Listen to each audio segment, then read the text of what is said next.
วันเวลามันผ่านไปเร็วที่น่าเสียใจน่าเสียดายก็คือมันไม่ได้ผ่านไปเปล่าผ่านแล้วผ่านเลยแล้วเอาความแก่ให้เราเอาความพลัดพรากให้เราพาความตายใกล้เราเข้ามาเราผู้เป็นสัตว์ที่ยังต้องเวียนว่ายตายเกิดไม่รู้จบไม่รู้สิ้นเราก็ยังเผลอเราก็ยังมัวประมาทเหมือนกับว่าเราจะไม่ตายหรือบางคนก็เชื่อว่าตายแต่คิดว่าตายแล้วคงจบหรือยังไงจึงมัวเพลิดเพลินมัวกินมัวเล่นมัวสนุกสนานแข่งแย่งแข่งขันเอารัดเอาเปรียบกดขี่ข่มเหงชิงดีชิงเด่นถ้ามันยังมีความรู้สึกอย่างนี้ก็น่าเสียดายชีวิตที่ได้เกิดมาเป็นมนุษย์ได้มาพบพระพุทธศาสนาประโยชน์ที่ควรจะได้มันกับเสียไปอันนี้คงไม่ใช่คำพูด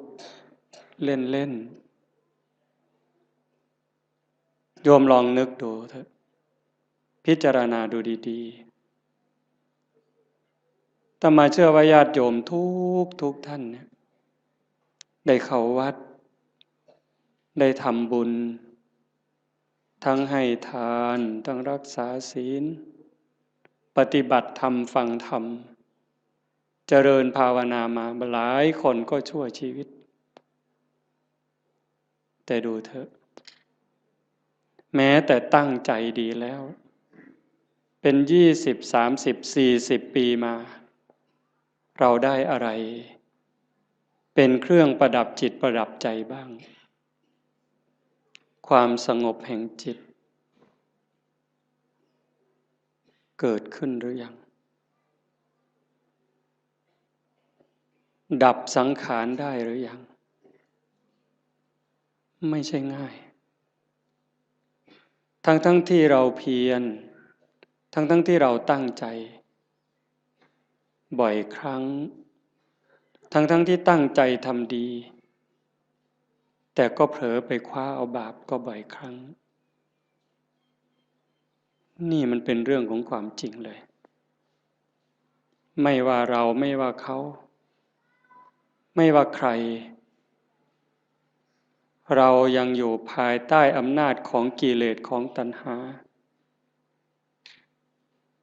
งานปฏิบัติธรรมฟังธรรมอย่างนี้มันจึงเป็นงานที่น่าอนุโมทนาอาตมาก็ไม่อยากให้เราผ่านไปเฉยๆจึงอยากให้เราเจริญสมาธิเจริญภาวนาเพราะฟังธรรมก็ต้องทำจริงๆถ้าทำเล่นฟังเล่นมันก็เล่นของจริงกับของเล่นมันคนละอย่างในขณะที่เราหัวเราะสนุกสนานรู้หรือไม่ว่าความตายก็ไม่ได้ปล่อยโอกาสความแก่ก็ไม่ได้ปล่อยให้เราผ่านไปขณะเรากินเราเล่นเราสนุกสนานความแก่ความเจ็บความตายเขาก็ทำหน้าที่ไล่หลังเรามาตลอดเวลาแม้แต่เราทำบุญให้ทานรักษาศีลฟังธรรมเจริญภาวนาความตายความแก่ความเจ็บเขาก็ทำหน้าที่ตามปกติทั้งคนดีคนชั่วคนบุญคนบาปมหาโจรหรือพระอริยเจ้าความแก่ความเจ็บความตายเขาก็ตามหลังมาทำหน้าที่โดยปกติไม่ได้สนใจว่าใครจะเป็นใครแต่ที่องค์สมเด็จพระบรมศาสดาสัมมาสัมพุทธเจ้าสรรเสริญยกย่องให้คุณให้ค่าก็ตรงที่บุคคลนั้นเป็นผู้ไม่ประมาท ไม่ประมาทในความยังหนุ่มยังสาวไม่ประมาทในความไม่เจ็บไม่ไข้จะหนุ่มจะสาวจะแก่จะเฒ่าจะเจ็บไข้หรือแข็งแรงก็เพียรตั้งหน้าตั้งตาทำบุญทำกุศลสร้างประโยชน์ตนประโยชน์ท่านให้เต็มกำลังบุคคลชนิดนี้แหละที่พระพุทธองค์ยกย่องฉะนั้นในเมื่อเราทั้งหลายปฏิญาณตนเป็นพุทธมามกะเป็นพุทธบริษัทผู้ที่เคารพนับถือองค์สมเด็จพระบรมศาสดาเราก็ต้องทำในสิ่งที่พระองค์ชี้ทางชี้แนะสิ่งที่พระองค์ทรงชื่นชมชื่นชอบการฟังธรรมปฏิบัติธรรมฟังธรรมให้เห็นธรรมเราก็ฟังบ่อยฟังธรรมให้เห็นธรรมไหมให้เข้าใจไหมจริงๆธรรมะนั้นไม่ได้อยู่ที่ไหนธรรมะอยู่ที่เราอยู่ที่กายที่จิตสุขก็อยู่ที่จิตทุกข์ก็อยู่ที่จิตคนดีก็เพราะใจดีคนร้ายก็เพราะใจร้ายจะเป็นคนโลภก็เพราะใจโลภจะเป็นพระก็ใจนี้เป็นไม่ใช่ร่างกายไม่ใช่เครื่องแต่งตัวพระจริงๆในพุทธศาสนาพระโสดาบันยังอยู่ในคราบของชาวบ้านมีครอบมีครัวมีผัวมีเมียนางวิสาขาเป็นพระตั้งแต่อายุ7 ขวบเด็กน้อยเห็นไหมฉะนั้นเครื่องแต่งตัวนี้ก็เป็นเครื่องหมายเป็นสัญลักษณ์แต่ที่สำคัญที่สุดคือใจในเมื่อใจสำคัญเราก็ต้องมาจัดการที่ใจนี้เป็นหลักการฟังธรรมที่จะให้มันละเอียดลงไ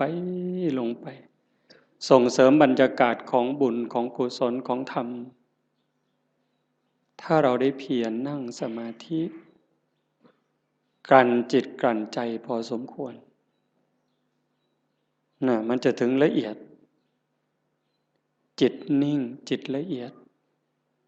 ก็จะพิจารณาธรรมให้ละเอียดลงไปจริงๆนั้นโยมลองนึกดูชีวิตเถอะตั้งแต่จำความได้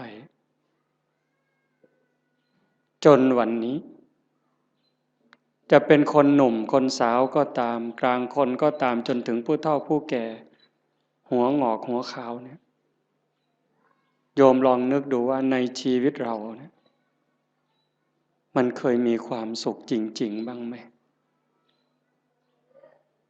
ความสุขสงบร่มเย็นในใจความสุขชนิดที่มองไม่เห็นโทษเห็นความผิดความพลาดสุขเพราะไม่เห็นบาปที่เกิดจากคำพูดความคิดการกระทำของเรามีบ้างไหมเราอาจจะมีความสนุกจริงได้กินได้เล่นได้ร้องได้รำได้สนุกสนานเราก็จะเข้าใจว่ามันเป็นความสุขแต่ลึกๆมันมีความรุ่มร้อนเผาลนอยู่ชีวิตชนิดนี้เนี่ยเป็นชีวิตที่ขาดทุน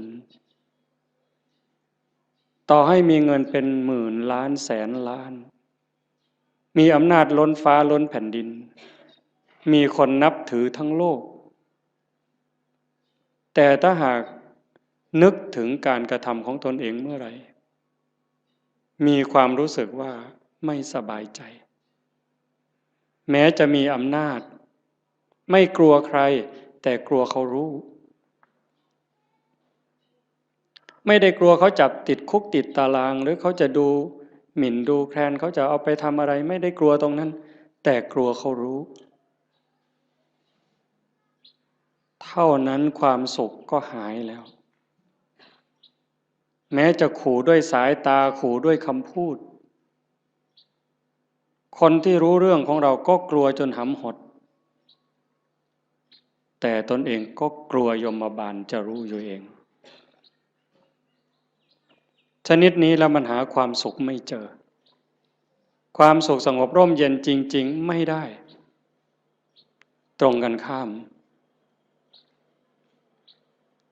ต่อให้ยากจนข้นแค้นหูหนวกตาบอดขอทานเลี้ยงชีวิตหากพิจารณาดูแล้วคำพูดความคิดการกระทำของตัวเองนึกถึงทีไรแล้วชื่นใจอิ่มใจภูมิใจสบายใจยิ่งคนรู้คนก็จะมีความสุขตามจะมีความภาคภูมิใจด้วยนั่นแหละเป็นความสุขจริงๆแม้บุคคลพวกนั้นจะตาบอดหูหนวกขอทานเลี้ยงชีวิตแต่นั่นคือเศรษฐีนั่นคือคนรวยรวยบุญรวยกุศลวันนี้เป็นวันฟังธรรมวันธรรมสวนะญาติโยมอำเภอโพนทรายอำเภอสุวรรณภูมิอำเภอรัตนบุรีบางกลุ่มบางหมู่บ้านได้มารวมกันฟังธรรมที่วัดบ้านโพนทองแห่งนี้แต่มาว่าคนไม่มีบุญเนี่ยก็จะไม่มีโอกาสมาร่วมงานบุญแบบนี้ไม่สนใจไม่ใส่ใจเป็นเรื่องธรรมดาเป็นเรื่องปกติที่พระพุทธองค์บอกว่าคนทั้งหลายสัตว์ทั้งหลายนี่ที่เกิดมาในโลกนี้เมื่อสิ้นชีวิตตายจากโลกนี้ไปโอกาสจะไปแออัดยัดเยียดกันอยู่ในอบายภูมิมีนรกเป็นต้นนั้นมากมายเหมือนเม็ดดินในภูเขาหิมาลัยมีส่วนน้อยเท่ากับดินที่ติดในเล็บมือที่ตัดสั้นๆเสมอเนื้อเพียงแค่นิ้วเดียวที่เมื่อสิ้นลมหายใจแล้วจะต้องไปอุบัติ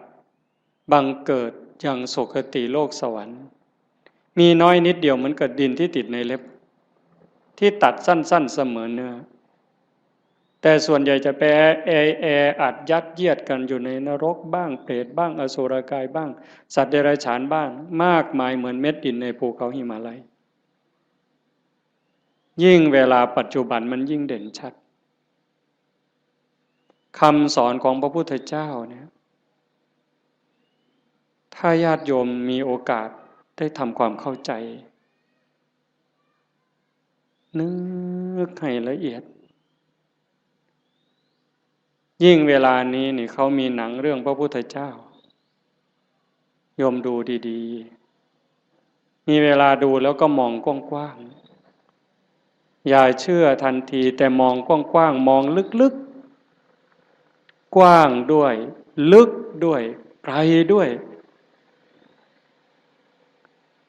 โยมจะเห็นความสะอาดความบริสุทธิ์หมดจดงดงามความเมตตาอันยิ่งใหญ่ขององค์สมเด็จพระบรมศาสดาถ้าพูดภาษาเรามีความห่วงใยมีความสงสารเห็นอกเห็นใจห่วงใยสัตว์ทั้งหลายเหลือประมาณจะหาใครเทียบเท่าขี้ฝุ่นของพระองค์ไม่ได้นอกจากมีความเมตตาความปรารถนาดีพระปัญญาความสว่างไสวแทงทะลุปลุกโปร่งความลับของจักรวาลความลับของชีวิตได้ชัดเจนไม่มีที่ขาดตกบกพร่องอะไรเลยนี่เจ้าลัทธิศาสดาและหลายท่าน มีความรักมีความเมตตามีความห่วงใยต่อเพื่อนร่วมทุกข์เกิดแก่เจ็บตายก็มากแต่ปัญญาที่จะชี้ทางออกบอกทางถูกให้กับคนนั้นไม่พอปัญญาไม่พอปัญญาไม่ถึงแต่พระพุทธเจ้านั้นปัญญาสว่างไสวตรัสคำไหนก็คำนั้น 2,600 ปีจนถึงวันนี้ก็ยังคงเส้นคงวาทรงมรรคทรงผลเหมือนเดิมฉะนั้นเราท่านทั้งหลายโอกาสที่เราได้เกิดมาเป็นมนุษย์ได้มาพบพระพุทธศาสนาแล้วเราจะปล่อยให้วันเวลามันผ่านไปโดยไร้ประโยชน์ได้อย่างไรเพราะเราไม่แน่ใจไม่มั่นใจเลยว่าถ้าเราสิ้นลมลงไปจากชีวิตนี้แล้วเมื่อกายกับจิตแยกทางกันเดินเราจะไปไหนโยมมั่นใจหรือยังวางใจได้หรือยังว่าเราจะไปไหนถ้าโยมถามอาตมาล่ะพระอาจารย์มั่นใจรู้ทางไปหรือยังอาตมารู้ว่าอาตมาไม่ปลอดภัยโอกาสที่จะร่วงลงสู่อบายนั้นมีสูงมากอันนี้พูดเรื่องจริงเลยเนี่ยโอกาสที่อาตมาจะต้องตกนรกนั่นก็สูง100%โอกาสที่จะไปเป็นเปรตไปเกิดอสุรกายไปเกิดเป็นสัตว์เดรัจฉานก็100%นั่นเพราะอะไรเพราะการบ่มจิตบ่มใจนั้นยังไม่ถึงขั้นบางครั้งจิตยังวุ่นวายใจยังสับสนบอกว่าอย่าคิดมันก็ยังคิดเวลานั่งเจริญภาวนาให้อยู่กับลมหายใจมันก็ได้แค่รอบหรือแค่ครั้งเดียวหายใจเข้ายังไม่ได้หายใจออกเลยมันก็คิดเรื่องนู้นหายใจออกยังไม่ได้เข้ามันก็ไปคิดเรื่องนั้นดีบ้างไม่ดีบ้างสารพัดแล้วใครเก่งทีนี้ใจตัวนี้นะสวรรค์ในอกนรกในใจนิพพานไม่ใกล้ไม่ไกลหายใจก็ได้ยินเวลาเราไปร่วมงานศพฟังเทศน์ครูบาอาจารย์ท่านก็จะพูดเสมอจิตเตสังกิริเถทุคติปาติกังขาเมื่อจิตเศร้าหมองแล้วทุคติก็ย่อมเป็นอันหวังนั่นคำว่าเศร้าหมองมันไม่ถึงกับสกปรกเด้โยมฟังดีๆเนี่ยนั่งหลับตาฟังดีๆคิดตามคำว่าเศร้าหมองนี่ยังไม่ถึงกับสกปรกจนน่าเกลียดเด้ถ้วยชามเราล้างอย่างดีใส่ตู้กับข้าว5 วัน10 วันผ่านไปถ้าเราจะใช้ใหม่เนี่ยโยมยังต้องล้างเพราะฝุ่นละเอียดมันเข้าไปจับแล้วถ้ายิ่งเป็นเดือนเนี่ยเรามือไปขีดดูก็จะเป็นรอยในจานนั้นแต่มันไม่ได้สกปรกเกอะกรังน้ำแกงน้ำข้าวน้ำพริกไม่ได้เกี่ยวถึงขนาดนั้นเชื้อราก็ยังไม่เกิดแต่มันเป็นฝุ่นเข้ามาจับจิตใจเราก็เหมือนกันถ้ามันยังหงุดหงิดยังขุ่นเคืองคนพูดไม่ใช่ว่าไม่ถูกหูหรอกมันเพียงแค่เกิดปฏิฆะขุ่นเคืองเท่านั้นจิตก็เศร้าหมองถ้ามันเกิดบ่อยมันก็จะพัฒนาการจากความหงุดหงิดธรรมดาเป็นความขุ่นเคืองหนักขึ้นจนเป็นความโกรธเป็นอาฆาตพยาบาทตามมาถ้าไม่รีบรักษามันยิ่งกว่ามะเร็งอีกเห็นไหม ความโลภก็เหมือนกันความโกรธก็เหมือนกันความอิจฉาริษยาก็เหมือนกันเรื่องกิเลสราคะพวกเหล่านี้นิวรณ์เครื่องกั้นกามราคะเห็นไหมยิ่งปัจจุบันนี่จิตใจคนไหลลงต่ำเรื่องผัวเรื่องเมียเรื่องเพศกามารมณ์เนี่ยมันกัดกินใจคนเนี่ยไม่รู้หนุ่มรู้แก่ไม่มีเวลากลางวันกลางคืนไม่รู้ใครเป็นใครเพราะมันมีสิ่งยั่วยุตลอดเปิดโทรทัศน์ขึ้นมันก็ยั่วแล้วเปิดวิทยุแทบขึ้นมันก็ยั่วแล้วยิ่งมีโทรศัพท์เล่นอินเทอร์เน็ตอะไรเฟซไลน์ลงไปนี่มันจะมีทั้งหมดเขาบอกอย่างนั้นก็จะไปเห็นอะไรหลายอย่างจิตก็จะแตกใจก็จะพังลูกหลานเราก็จนไม่เคารพพ่อแม่ลูกหลานไม่เคารพไม่เชื่อฟังพ่อแม่ลูกศิษย์ไม่เคารพครูบาอาจารย์พระเนนบางครั้งก็ไม่อยู่ในร่องในรอยเพราะสิ่งเหล่านี้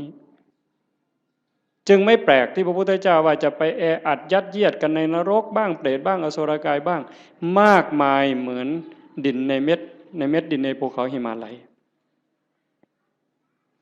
แต่มันก็ไม่เหลือวิสัยถ้าใครฝึกใครฝนใครอบรมบ่มจิตบ่มใจเนี่ยเพียรวันนี้ยังไม่ได้แต่ไม่ลดไม่ละในขณะที่เราเพียรฝึกขัดเกลาจิตใจตนเองแม้มันยังไม่สงบแต่บุญนั้นเราได้แล้วบุญนี่มันเกิดบุญนั้นมันได้ถ้าเราเพียรเราขัดเราเกลาจนกั้นจิตไว้หายใจเข้าก็ชัดเจนหายใจออกก็ชัดเจนช่วงที่เราเห็นลมเข้าชัดเจนลมออกชัดเจนช่วงนั้นกิเลสขาดไปจากใจ1 รอบ2 รอบ3 รอบขยายยืดเวลาให้มันมากขึ้นมากขึ้นมากขึ้นพอเรารู้จักขยายเวลาให้จิตอยู่กับความว่าง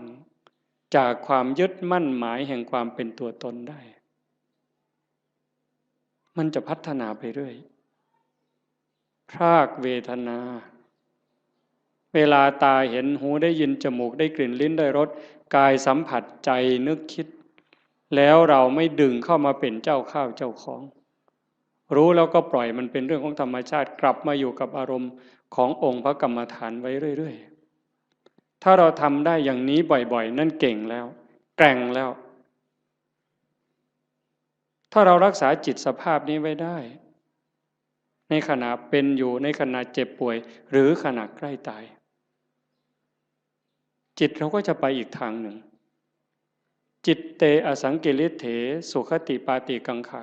เมื่อจิตไม่เศร้าหมองแล้วสุขติก็ย่อมเป็นที่หวัง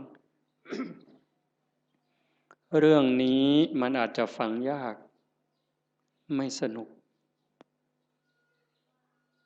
ฟังแบบหนึ่งมันไม่สนุกเลยแต่ถ้าคนรักตนเองล่ะถ้าคนที่รักตนเองสงสารตนเองห่วงใยตนเอง ห่วงใยจิตวิญญาณตนเองนี่ฟังเรื่องนี้นี่มันจะสนุกมากมันจะดูดไปเลยฟังแล้วสนุกอยากติดตามอยากทำความเข้าใจมันจะติดตามแต่ติดตามเฉยๆมันก็จะไม่รู้ถ้าเราฝึกด้วยอย่างตอนนี้เนี่ยเอาคนที่พอสู้ได้เด้ยืดตัวตรงๆหายใจเข้ายาวๆลึกๆทำใจสบายๆปล่อยลมยาวๆสบายๆไม่กดไม่เกร็งพยายามตามเข้าตามออกหรือดูที่จุดลมกระทบถ้ามันเห็นอย่างนั้นความอิ่มใจมันจะเกิดวัน1 2 3 วันนี่ยังไม่เท่าไหร่ ถ้าเราทำไปเรื่อย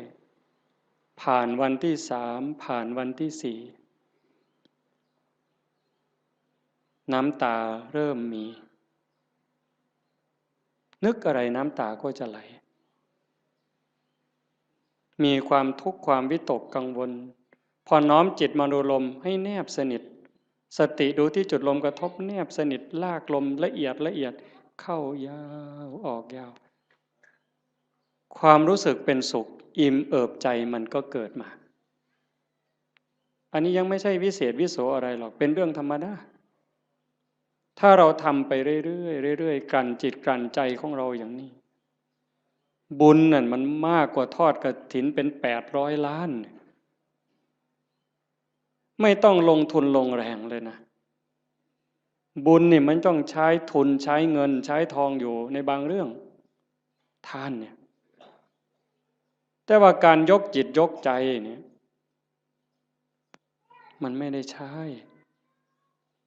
อาศัยบ้างนิดหน่อยการให้ทานเป็นเพียงแค่เครื่องประดับจิตประดับใจให้จิตใจได้อิ่มเอิบได้เป็นเครื่องหมายแต่ถ้าเราทานตัวนี้บริจาคความโกรธบริจาคความหงุดหงิดขุ่นเคืองความเห็นแก่เนื้อแก่ตัวความรู้จักเอารัดเอาเปรียบเนี่ยพยายามสลัดสิ่งนี้ออกไปให้ทานความสะดวกสบายออกไปฝึกฝนอบรมตนพอเราทำอย่างนี้บ่อยๆบ่อยๆมันจะได้ติดในองค์อาตมารับประกันเลยนะรับประกันแม้เราจะทุกข์จะยากจะเหน็ดจะเหนื่อยปวดหลังปวดเอวปวดแข้งปวดขาก็เถอะเมื่อเราเพียรทำเข้าทำเข้าทำเข้ามันจะรู้สึกชอบรู้สึกยินดีรู้สึกพอใจแม้บางครั้งที่เราเผลอพอมันทำจนชินบ้างแล้วเวลาเราเผลอมันลักมาอยู่กับลมหายใจความรู้สึกตัวสติสัมปชัญญะลักมาอยู่กับลมหายใจเหมือนกับตอนแรกๆเราฝึกกำลังเดินจงกรมกำลังนั่งสมาธิมันลักไปอยู่กับลูกกับหลานลักไปอยู่กับไร่กับนากับทรัพย์สินสมบัติแบบเดียวกันจิตมันกำลังจะไหลมาทางดีนี่นะเป็นสิ่งที่เราจะได้พึ่งพาอาศัยญาติโยมฟังอีกครั้งสิ่งที่เรากำลังมาทำไม่ว่าจะเป็นการให้ทานก็ตามการรักษาศีลนี้ก็ตามการฟังธรรมเจริญภาวนานี้ก็ตามสิ่งนี้จะเป็นสิ่งที่เราได้พึ่งพาอาศัยชาตินี้ก็ตามชาติหน้าก็ตามชาติต่อไปก็ตามแม้เวลาเจ็บเวลาป่วยเวลาใกล้ตายจะได้อาศัยสิ่งนี้ยิ่งกว่าแก้วแหวนเงินทองแก้วแหวนเงินทองลูกหลานสามีภรรยาจะมีมากมายมียศมีตำแหน่งยิ่งใหญ่ขนาดไหนถึงเวลาเราเจ็บไข้โยมไปดูเถอะอยู่ในหมู่บ้านก็ตามโรงพยาบาลก็ตามถึงคราวเจ็บป่วยหนักเข้าจริงๆเนี่ยคนจะรักเราจะเป็นสามีภรรยาเป็นลูกเป็นหลานเป็นพ่อแม่พี่น้องเพื่อนสนิทมิตรสหายเขาก็ช่วยไม่ได้แบ่งเจ็บไม่ได้แบ่งป่วยไม่ได้ผ่าตัดแทนไม่ได้กินยาแทนไม่ได้แล้วความหวาดกลัวที่มันเกิดล่ะถ้าบอกว่าต้องผ่าตัดหวาดกลัวไหมกลัวมีดหมอไหมกลัวจะสลบไม่ฟื้นไหมใครแบ่งล่ะพ่อแม่พี่น้องสามีภรรยาเพื่อนพ้องก็เพียงแค่ให้กำลังใจใจดีๆไม่เป็นไรหรอกเขาก็พูดได้เพียงแค่นั้นแต่ถ้าถามว่าถ้าเป็นเขาล่ะก็ไม่ได้ต่างจากเราหากเราฝึกจิตฝึกใจให้มันมีความมั่นคงเนี่ยทำจิตให้มันเกิดความมั่นคงมันไม่หวั่นไม่ไหวตรงนี้นี่ได้เปรียบตายก็ไม่ว่าเป็นอย่างนั้นจริงๆไงโยมเวลาที่เราฝึกสติฝึกสมาธิได้เกิดความมั่นคงเนี่ย มันจะไม่กลัวยิ่งเราทำบุญไปบ่อยๆบ่มบุญบารมีไปเรื่อยๆอันนี้เป็นทุนอยู่แล้วแต่ตัวที่เราฝึกจิตฝึกใจให้เกิดความมั่นคงไม่หวั่นไม่ไหวอันนี้จะหนุนสูงที่สุดยิ่งปัญญารอบรู้เห็นว่าชีวิตเกิดมาแล้วมันเอาแก่มาด้วยมันเอาแก่มาด้วยเอาเจ็บมาด้วยเอาพลัดพรากจากสิ่งรักสิ่งที่หวงแหนให้เราไปประสบกับสิ่งที่เราไม่พึงพอใจไม่ปรารถนาเอาความผิดหวังในเมื่อเราตั้งใจอยากจะได้อย่างนั้นอยากจะมีอย่างนี้แต่ก็ผิดหวังอยู่เรื่อยพอตั้งใจปั๊บหวังปั๊บก็ผิดหวังเลยโยมก็เจอมาทุกคนเกิดเป็นธรรมดาแก่เป็นธรรมดาเจ็บเป็นธรรมดาสุดท้ายก็จะตายเป็นธรรมดาทำไมล่ะถึงต้องตายเพราะตายมันมาพร้อมกับเกิดในเมื่อมันเป็นอย่างนี้เราก็ต้องยอมรับฝึกจิตฝึกใจให้เห็นความจริงอย่างนี้อยู่บ่อยๆเตรียมตัวตายไว้เสมอทุกวันทุกวันมีคนไปกราบถามหลวงปู่พุทธทาสว่าทำอย่างไรชีวิตถึงจะได้ประโยชน์ที่สุดถ้าพูดถึงบุญจะได้บุญมากที่สุดหลวงปู่พุทธทาสบอกว่าให้ทำความรู้สึกเหมือนกับว่าวันนี้เป็นวันสุดท้ายวันนี้เป็นวันสุดท้ายของเราที่อยู่ในโลกพอค่ำลงวันนี้เราจะตายอะไรที่เป็นบุญเป็นกุศลที่ยังไม่ได้ทำให้รีบทำบาปอกุศลอะไรที่ยังไม่ได้ละก็ให้รีบละขัดข้องหมองใจกับใครทำผิดทำพลาดกับใครก็รีบไปขอโทษเขาซะใครทำคุณทำประโยชน์กับเรายังไม่ขอบคุณเขาด้วยปากหรือไม่ได้ขอบคุณเขาด้วยใจก็รีบซะในเมื่อเราขอบคุณเขาขอโทษเขาจิตใจเราจะปลอดโปร่งโล่งเบาขึ้นง่ายต่อการภาวนาอีกจากนั้นก็พิจารณาชีวิตมันไม่มีอะไรเป็นของเราเลยโยมดูเถอะอันนี้โยมอย่าเชื่ออาตมานะโยมใช้สมองของโยมธรรมะมันอยู่ที่ใจเราโยมไม่ได้อยู่ที่คำพูดไม่อยู่ในหนังสือไม่อยู่ในพระไตรปิฎกเลยไม่ใช่เลยอยู่ในใจเนี่ยตัวรู้โยมมีพร้อมทั้งหมดทุกคนไม่ได้ต่างกันเวลาโกรธเนี่ยถ้าไม่มีธรรมะต่างคนก็ต่างอวดกันเนี่ยอวดความเกรี้ยวกราดความแกร่งกล้าความเลวร้ายของตนเองอวดโง่เขาว่าอย่าอวดดีนี่อาตมาว่ามันดีถ้ามีดีให้อวดนี่รีบอวดแต่ส่วนมากอวดโง่เห็นไหมกินเหล้าเลยหลายลังก็ไปอวดเขาว่ากินได้หลายลังอวดโง่นั่นมันอวดโง่ไม่กลัวใครใครจะลองเอาอะไรก็ว่ามาท้าตีท้าต่อยนั้นอวดโง่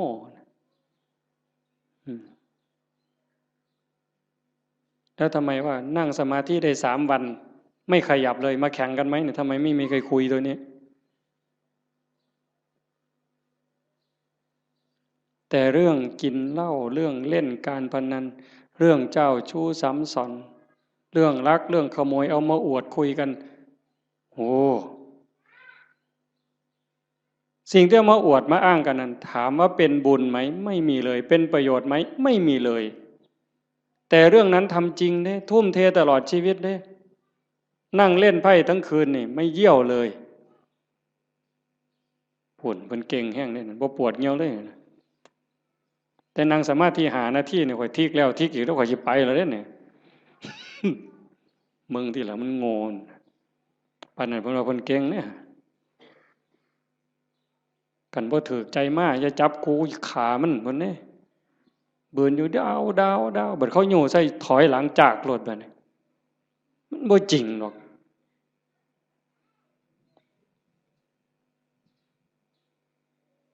แต่เวลาทำคุณงามความดีนี่โอ้ยบ่คักแม่ใหญ่บ่คักเพิ่นเด้เพียรในการประพฤติปฏิบัตินี้ก็ไม่เท่าไหร่แต่ก็ยังดีเรามาขนาดนี้ก็ให้เราเข้าใจว่าเรากำลังเก็บเกี่ยวสัมภารธรรมค่อยๆเก็บค่อยๆทำเก็บกรรมเพิ่มเติมทีละนิดทีละหน่อยอย่าสนุกสนานมากหัดพรากด้วยดิหัดพรากจากลูกจากหลานบ้างเบิ่งจังหนึ่งก็เป็นตะลุโตนย่ายอยู่ดอกกันบ่ไปออเซาะเลี้ยงหลานก็ย่านเขาบ่ให้กินก็ทำท่าหักลูกเขาไปซั่นละพอเขาให้อยู่นำที่จริงนี่เขาเห็นหมู่เจ้าหมดประโยชน์แต่โดนแล้วได้หมู่เจ้าฮู้บ่เนี่ย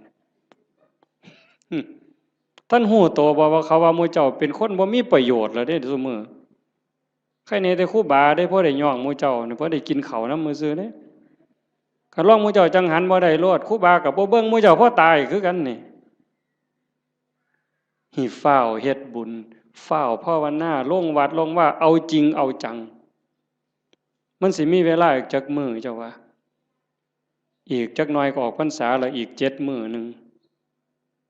ลมวีมื้อนี้ไทยจำบีก็ออกเที่ยวซั่นเด้เพิ่นว่าลมวีไทยจำบีออกเที่ยวจักสิไปไสแล้วไทยจำบีก็ได้ผู้สิตายแน่นี่ล่ะหาเลิกหายามแล้วเพิ่นสิสึกเพิ่นสิไปรวยเพราะปันเก่าหั่นล่ะมันสิได้พอ3มื้อบ่หัวตีดินคือเก่ายังมาคุยโตเว้ยสิสึกไปเลี้ยงแม่บ่มีผู้อยู่นำพ่อนำแม่เพิ่นเอาคือดอกโอ้ยบ่เห็นกลุ่มมือจักหลายออกไปปั๊บศพอยู่แก่คันหัวพุ่นบ่พอข้าวตีกันแล้วบักทิศนั่นเพิ่นว่าแม่ยากอีกบัดนี้ไปเว้าคว่ำไปเสียค่าเหล้าให้มันบักทิศทิศมาจากคำว่าบัณฑิตผู้ฮู้ผู้ฉลาดฮู้ดีฮู้ชั่วหมดแล้วเป็นหยังจังไปฆ่ากันตีกันให้แม่ยากแว้งให้แม่ไปเสียค่าเหล้ามันปลอมบวชมันจะ3 ศาสตร์พุ่นเนาะครูบาเขียวเจ้าของมันหูดำหูแดงมึงนะเพราะว่าโอกาสที่จะอยู่ในสภาพเช่นนี้เวลาที่จะเก็บเกี่ยวบุญกุศลฝึกตนเองแบบนี้มันไม่มีจะหมดโอ้ว่าแล้วก็เรื่องหนึ่งเด้อยายเด้อจะว่าเรื่องดีก็ดีเด้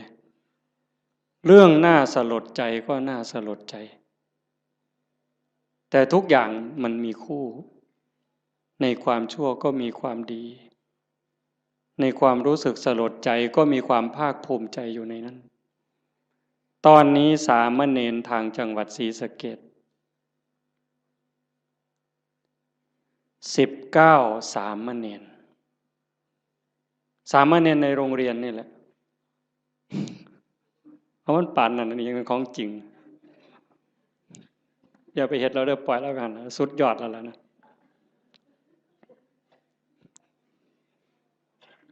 สามเณร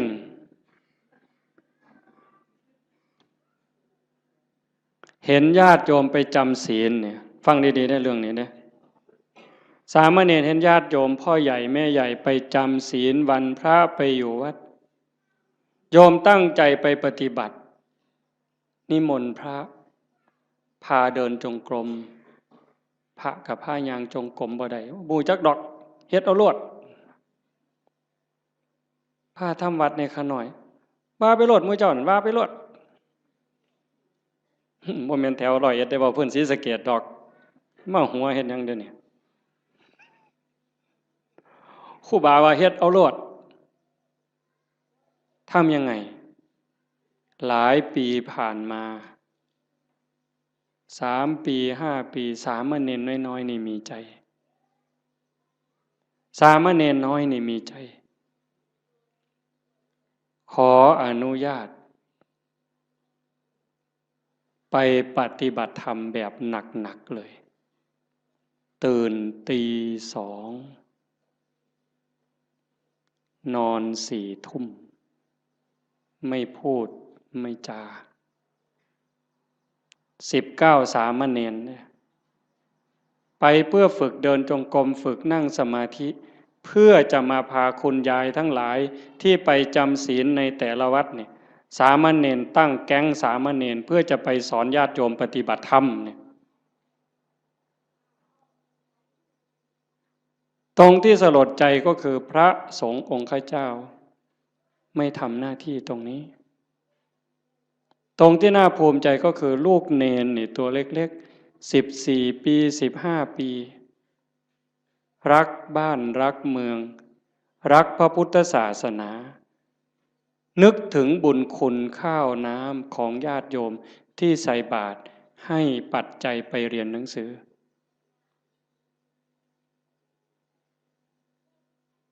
เหตุการณ์นี้เกิดขึ้นแล้วอาตมาได้ยินข่าวอาตมาก็จะสนับสนุนเต็มกำลังเลยตัวเนี้ยฉะนั้นญาติโยมโอกาสที่เราจะมีโอกาสมาร่วมกันฟังธรรมประพฤติปฏิบัติมีครูบาอาจารย์ที่ชักชวนวิงวอนขอร้องให้เราทำอย่างนี้ไม่ใช่เรื่องง่ายเป็นเรื่องที่หายากที่สุดในเมื่อเราได้แล้วมีแล้วพบแล้วเจอแล้วอย่าปล่อยให้มันผ่านไปเปล่าให้เราได้ตั้งใจฝึกฝนอบรมบ่มจิตบ่มใจตนเองอย่าไปเสียดายอย่าไปอาลัยกับความสุขความสบายแบบโลกมากนักอย่าไปอยากร่ำอยากรวยถ้าจะรวยมันก็รวยแล้วเฮ็ดมาตั้งแต่หัวทอบักแข่งหมดตั้งแต่เป็นบ่าวเป็นสาวก็เฮ็ดมาเต็มกำลังแต่งการแต่งงานมีขอบมีขั้วก็หัวหมุนก้นซุบปากกัดตีนยันบาแบกหลังหนุนคำบ่ได้ยืนขึ้นบ่ได้อยู่ปานนั่นมันก็บ่พ่ออยู่พ่อกินบัดหัวงอกก่อนซ่อนเราสิหวังรวยนี่โอ้ยหมู่ข่อยว่าเจ้ากินยาพิษเม็ดแล้วข่อยว่าเนี่ยข่อยว่าเจ้าบ่พบปัวแล้วขันรวยเจ้ารวยแต่เหิงแล้วสิมารวยเอามือนี่มันบ่แม่นแล้วล่ะพี่ภาษาถามล่ะยามใดเท่านั้นสิมาแม่นบ่ยายได้ยินบ่ย่างผ่านเม่นมายายมื้ออื่นใส่บ่ยายเย็นมาหลายมื้อแล้วตัวบ่ว่าตัวฝ่าวเขามันมีอีหยังเป็นของเฮาเนี่ยก็คิดเบิ่งดีๆอีหยังที่เฮาควรอยากได้หลายๆบอกแนวนี้บ่แม่นให้ขี้คร้านเด้อโอ้ยฟังเทศน์แล้วเป็นอีกูนอนซะดอกเพิ่นสิว่าก็บ่แม่นอีกแนวนั้นเฮ็ดตามสมควรตามกำลังให้มันได้พระพุทธเจ้าเพิ่นบ่สอนให้ขี้คร้านขยันแฮงแต่ดีแต่ว่าให้ฮู้ว่าสิ่งเหล่านี้เนี่ยเป็นสมบัติของโลก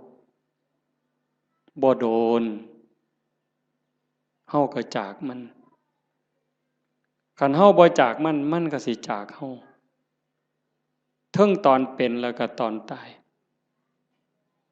ลางเทื่อเฮาเป็นอยู่นี่โจรมาลักไปซ้ำลางเทื่อมันลักเอาโดยมันบ่บอกเฮาลางเทื่อมันมาญาติเอาซื่อๆดีบ่ดีเฮาเจ็บย้อนทรัพย์เจ้าของเขายืมแล้วบ่คืนอันนี้ก็มีอยู่เห็นบ่อันนั้นของภายนอกแม้แต่ของภายในที่เฮามีโยมว่ามีหยังเหรอโยมสำบายแน่เอาถามโยมเด้นี่แม่ใหญ่หมู่เจ้าเฒ่าแล้ว70ก็มีแล้วหมู่เจ้าสำบายย้อนมีอีหยังแหน่ลองเว้าให้ฟังเบิ่งมีลูกยากนำลูกบ่คิดเบิ่งดีๆบ่ มีลูกนี่ย้อนสำบายน้ำลูกกับยากน้ำลูกอีหยังหลายกว่ากันตอบแบบถูกต้องเด้เจ้าอย่าหาวเด้อย่ามาบอกเอาใจอาตมาเด้เอาใจเจ้าของมีหลานระวังภูมิใจดีใจกับหลานกับยากน้ำหลานนี่อันใดหลายกว่ากันมีมีหน้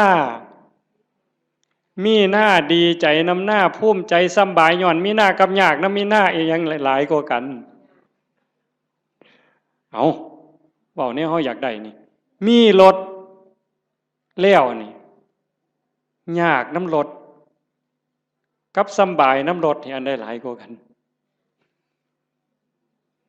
จักหน่อยมันก็ว่าน้ำมันหมด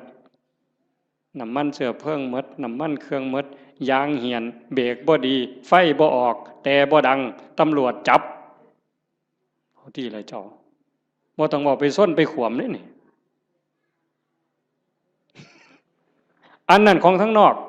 สร้างมันตัวนั้นรถเพ่บ่สอมจูดไฟถิ่มก็บ่เดือดร้อนดอกว่าพื้นเจ้านี่บัดเจ้ามีตานี่เจ้ายากน้ำตาบ่เอา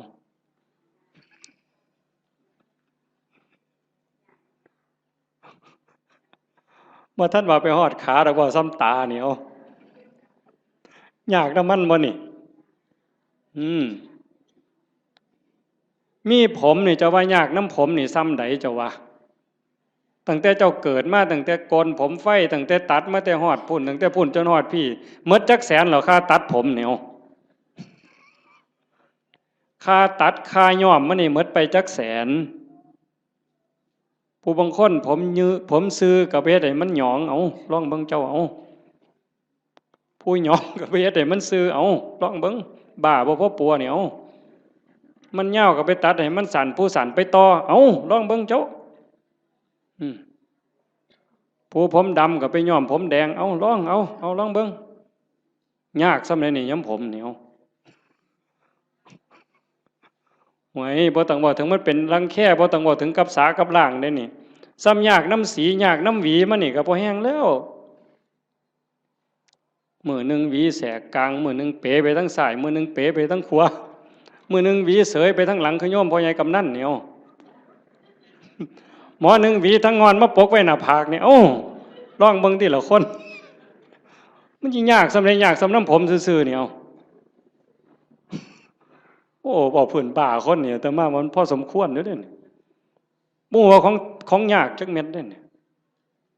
ตั้งแต่ก่อนหวีเรียบร้อยสมมุติมันเฮ็ดเป็นตั้งเฮ็ดหัวจรวดขึ้นมาอีกก็เทื่อมันสิเฮ็ดได้ไม่ไงอันนี้พื้นผมเนี่ยตาก็ยากน้ำตาขันมันเป็นโรคต่อกระจกต่อเนื้อต่อลมต่อหินเอาทีละหูล่ะยากน้ำหูบ่มันก็ดีอยู่มันได้ยินแต่ว่าได้ยินเขาด่ากับขอดมันมีหูเนี่ยนะเว้ยขันกูหูหนวกกูก็สิบ่เดือดร้อนซะดอก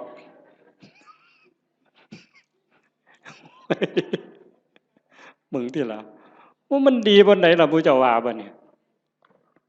พระพุทธเจ้าเพิ่นสอนกรรมฐานนี่หลวงพ่อเจ้าคณะอำเภอหลวงพ่อเจ้าคณะตำบลเป็นอุปชฌาย์พร้อมบวชเนียนก็ตามเลยเพิ่นให้เฮียนกรรมฐานเกษาผมทั้งหลายโลมาขนทั้งหลายหน้าขาเล็บทั้งหลายตะโจอีหยังทันตาฟันตะโจหนังผมขนเล็บฟันหนังตั้งแต่ขนตาซื่อๆนี่ไม่ไงยากบ่ขนตาเจ้าวะมันก็บ่ได้ยากนะมันปานใดล่ะมันอยู่ซื่อๆบัดมันโลนเข้ามาแท่งเข้าทั้งในนี่เจ้าโอ้ยกูมาคือลังหนหวยคักแต่น้อบัดนี้เนาะขนตาซื่อๆนี่ได้นี่บ่พอล้มพอตายแต่มันหันหนหวยเนาะแขวบาดนี้เอาผมขนเล็บเอาเล็บก่อนตัดมาหลายปานใดนี่เล็บหมดมีดจักดวงขูดไปเท่าใดอันนี้ง่ายๆได้แบบครูบาตัดทิ่มแล้วกันแล้วแต่ขันของไม่ออกได้แบบนี้ ซุมื้อนี้ย้อมสีซื่อๆก็บ่พอจักเอาหยังมาแต้มอีกบัดนี้โอ้ยแต่งเล็บเทื่อนึงนี่ซื้อปุ๋ยได้3กระสอบแม่ใหญ่บ้าบ่เจ้าว่าหั่น จักเล็บมือเล็บตีนเนี่ยอันนี้กรรมฐานเนี่ยพระพุทธเจ้าให้เฮียนเด้เล็บตีนผู้บางคนก็ตัดเองบ่ได้ไปให้เขาตัดให้อันไข้อยู่ค่ะมันบ่เจ็บบ่ปวดสมัยนี้บ่มีผู้ใดเป็นเล็บตีนสักปานใดติเนาะจักสิว่าปวดจักสิว่าคันจักสิว่าเจ็บเหม็นก็เหม็นเว้ยแต่ว่ากิ้มแล้วเพิ่นบ่ถิ่มเด้อล่ะเป็นอยู่บ่ทั้ง101นี่กิ้มเล็บตีนเน่ามาดมนึงโอ้ยข่อยว่าพ่อไปถิ่มหมดซุคนน่ะล่ะเว้ยบ้าใหญ่อยู่เด้อนี่คันว่าเจ้าของดีหมดได้ไผก็ได้บัดเบิ่งจังซี่ล่ะมันบ้าคือดีเจ้าทบทวนเจ้าของให้มันคักๆโลดแขวบัดนี้เบิ่งเด็กน้อยซุมื้อมันเอาหยังสัดแขวมันน่ะจักสีหยังตัวสีหยังแปลงแล้วก็บ่พอ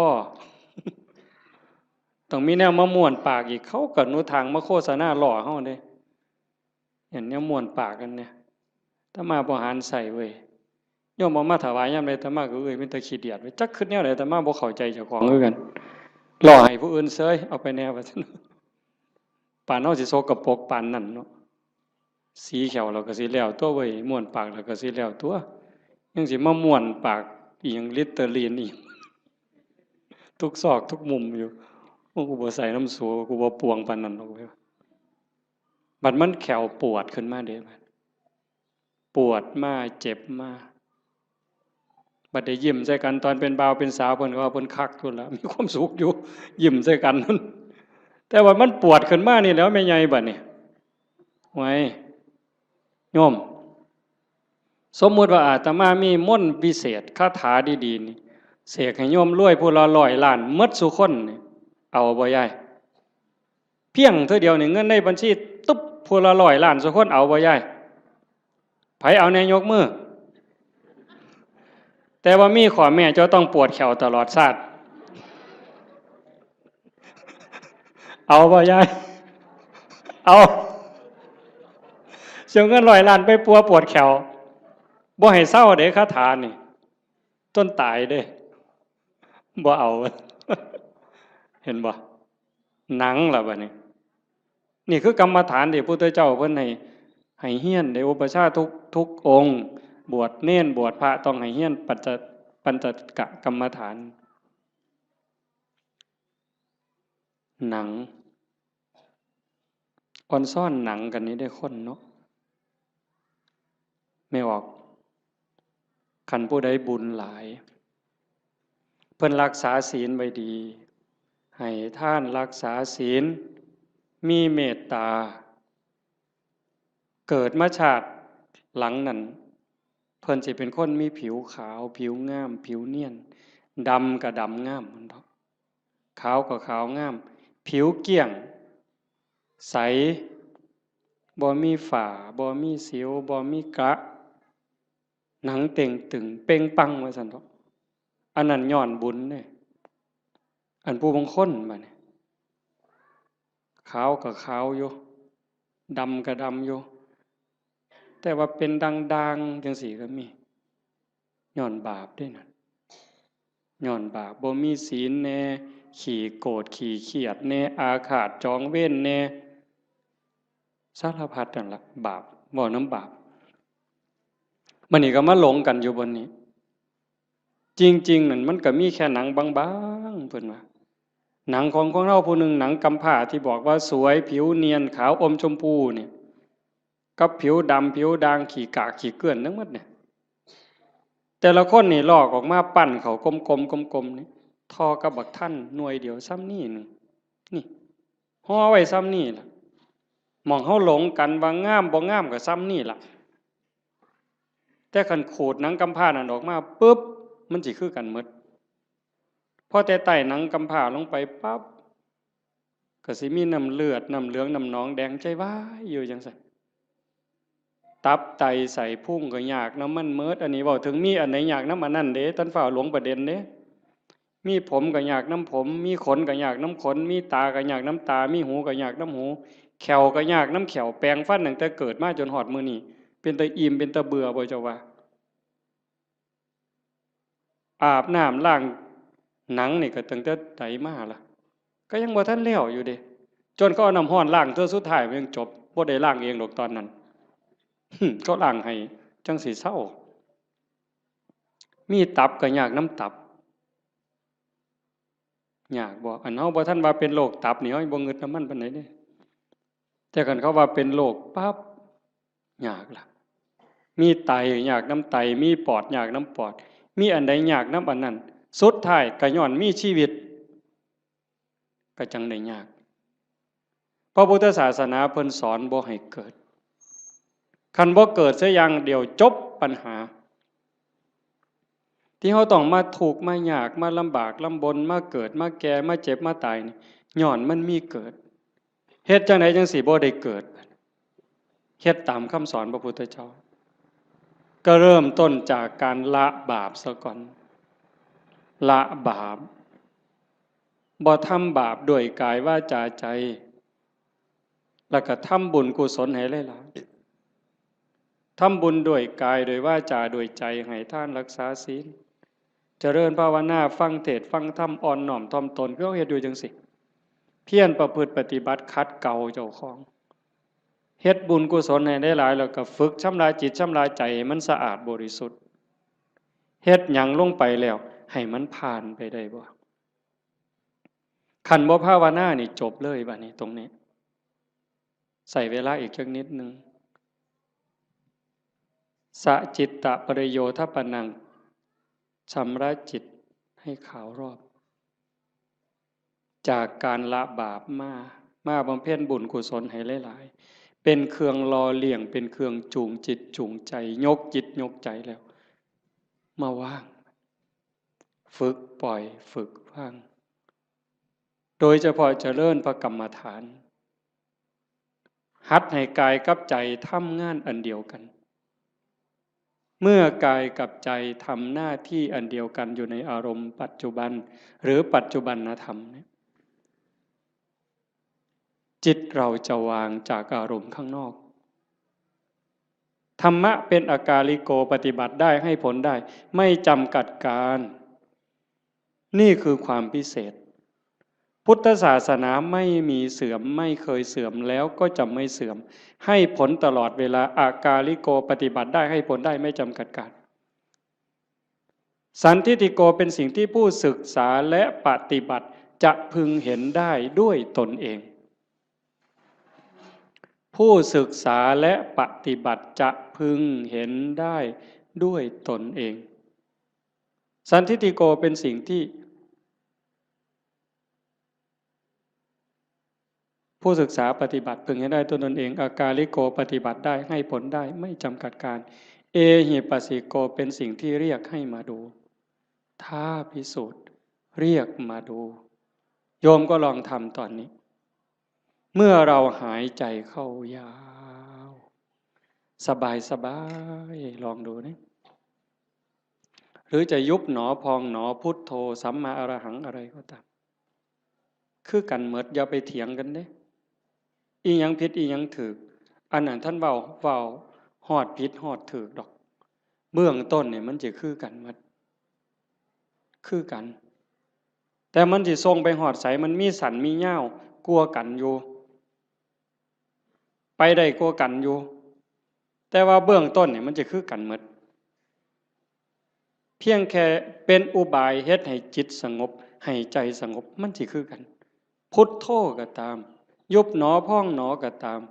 สัมมาอรหังก็ตามหรือบ่ว่าหยังก็ตามเบิ่งแต่ลมหายใจซื่อๆอาตมาบ่ว่าหยังดอกมันขี้คร้านคันใช้ก็ใช้เสริมจักนิดนึง5 นาที10 นาทีพอได้เรื่องแล้วก็ปล่อยส่วนมากก็เบิ่งลมหายใจเข้าลมหายใจออกลองเบิ่งตอนนี้หายใจเข้ายาวสบายสบายไม่กดไม่เกร็ง ออกยาวสบายสบายไม่กดไม่เกร็งหายใจเข้าก็รู้หายใจออกก็รู้ลมสั้นก็รู้ลมยาวก็รู้ลมหยาบก็รู้ลมละเอียดก็รู้เฮ็ดอยู่ซ้ำนี้ละเมื่อเฮาเฮ็ดไปเรื่อยๆเรื่อยๆพ่อใจเฮ็ดยินดีเฮ็ดสงบหรือบ่สงบบ่เกี่ยวหวังอย่างเดียวว่าเราทำเพื่อบูชาพระพุทธเจ้าถวายเป็นพุทธบูชาคิดเอาซ้ำนั้นบ่ต้องหวังดอกว่าสิไปเห็นเลขเห็นหวยเทวบุตรเทวดานรกสวรรค์สิให้ดีกว่าไผก็บ่ว่าบ่อยากให้ไผย่องซ้ำบ่งึดแต่เฮาจะเฮ็ดเพื่อถวายเป็นพุทธบูชาแต่อย่าลืมว่าทุกครั้งที่เรามีสติในปัจจุบันธรรมหายใจเข้ารู้หายใจออกรู้นั่นเป็นการพรากจิตจากอดีตพรากจิตจากอนาคตถ้าอยู่กับปัจจุบันได้นั่นคือชำระจิตอยู่ตลอดถ้าเราย้อนไปสู่อดีตปั๊บความทุกข์จะเกิดทันทีอย่าเชื่อเด้ผู้ศึกษาและปฏิบัติจะพึงเห็นได้ด้วยตนเองเด้เมื่อจิตย้อนไปสู่อดีตจะเป็นต้นเหตุทันทีจิตที่ส่งออกนอกเนี่ยเป็นสมุทัยผลที่เกิดจากจะส่งจิตออกนอกเนี่ยจะเป็นทุกข์ย้อนไปอดีตปั๊บคือเห็นตอนเป็นบ่าวเป็นสาวมือเจ้าไปเลี้ยงงัวไปจีบกันเป็นยังไงคือหอดความเก่าความหลังจิตหล่องลอยไปแล้วลังเธอก็ดีใจก็ย้อนความหลงนั่นแหละทุกข์ได้ฮะเห็นเขาบอกให้เสียใจเห็นเขานอกใจ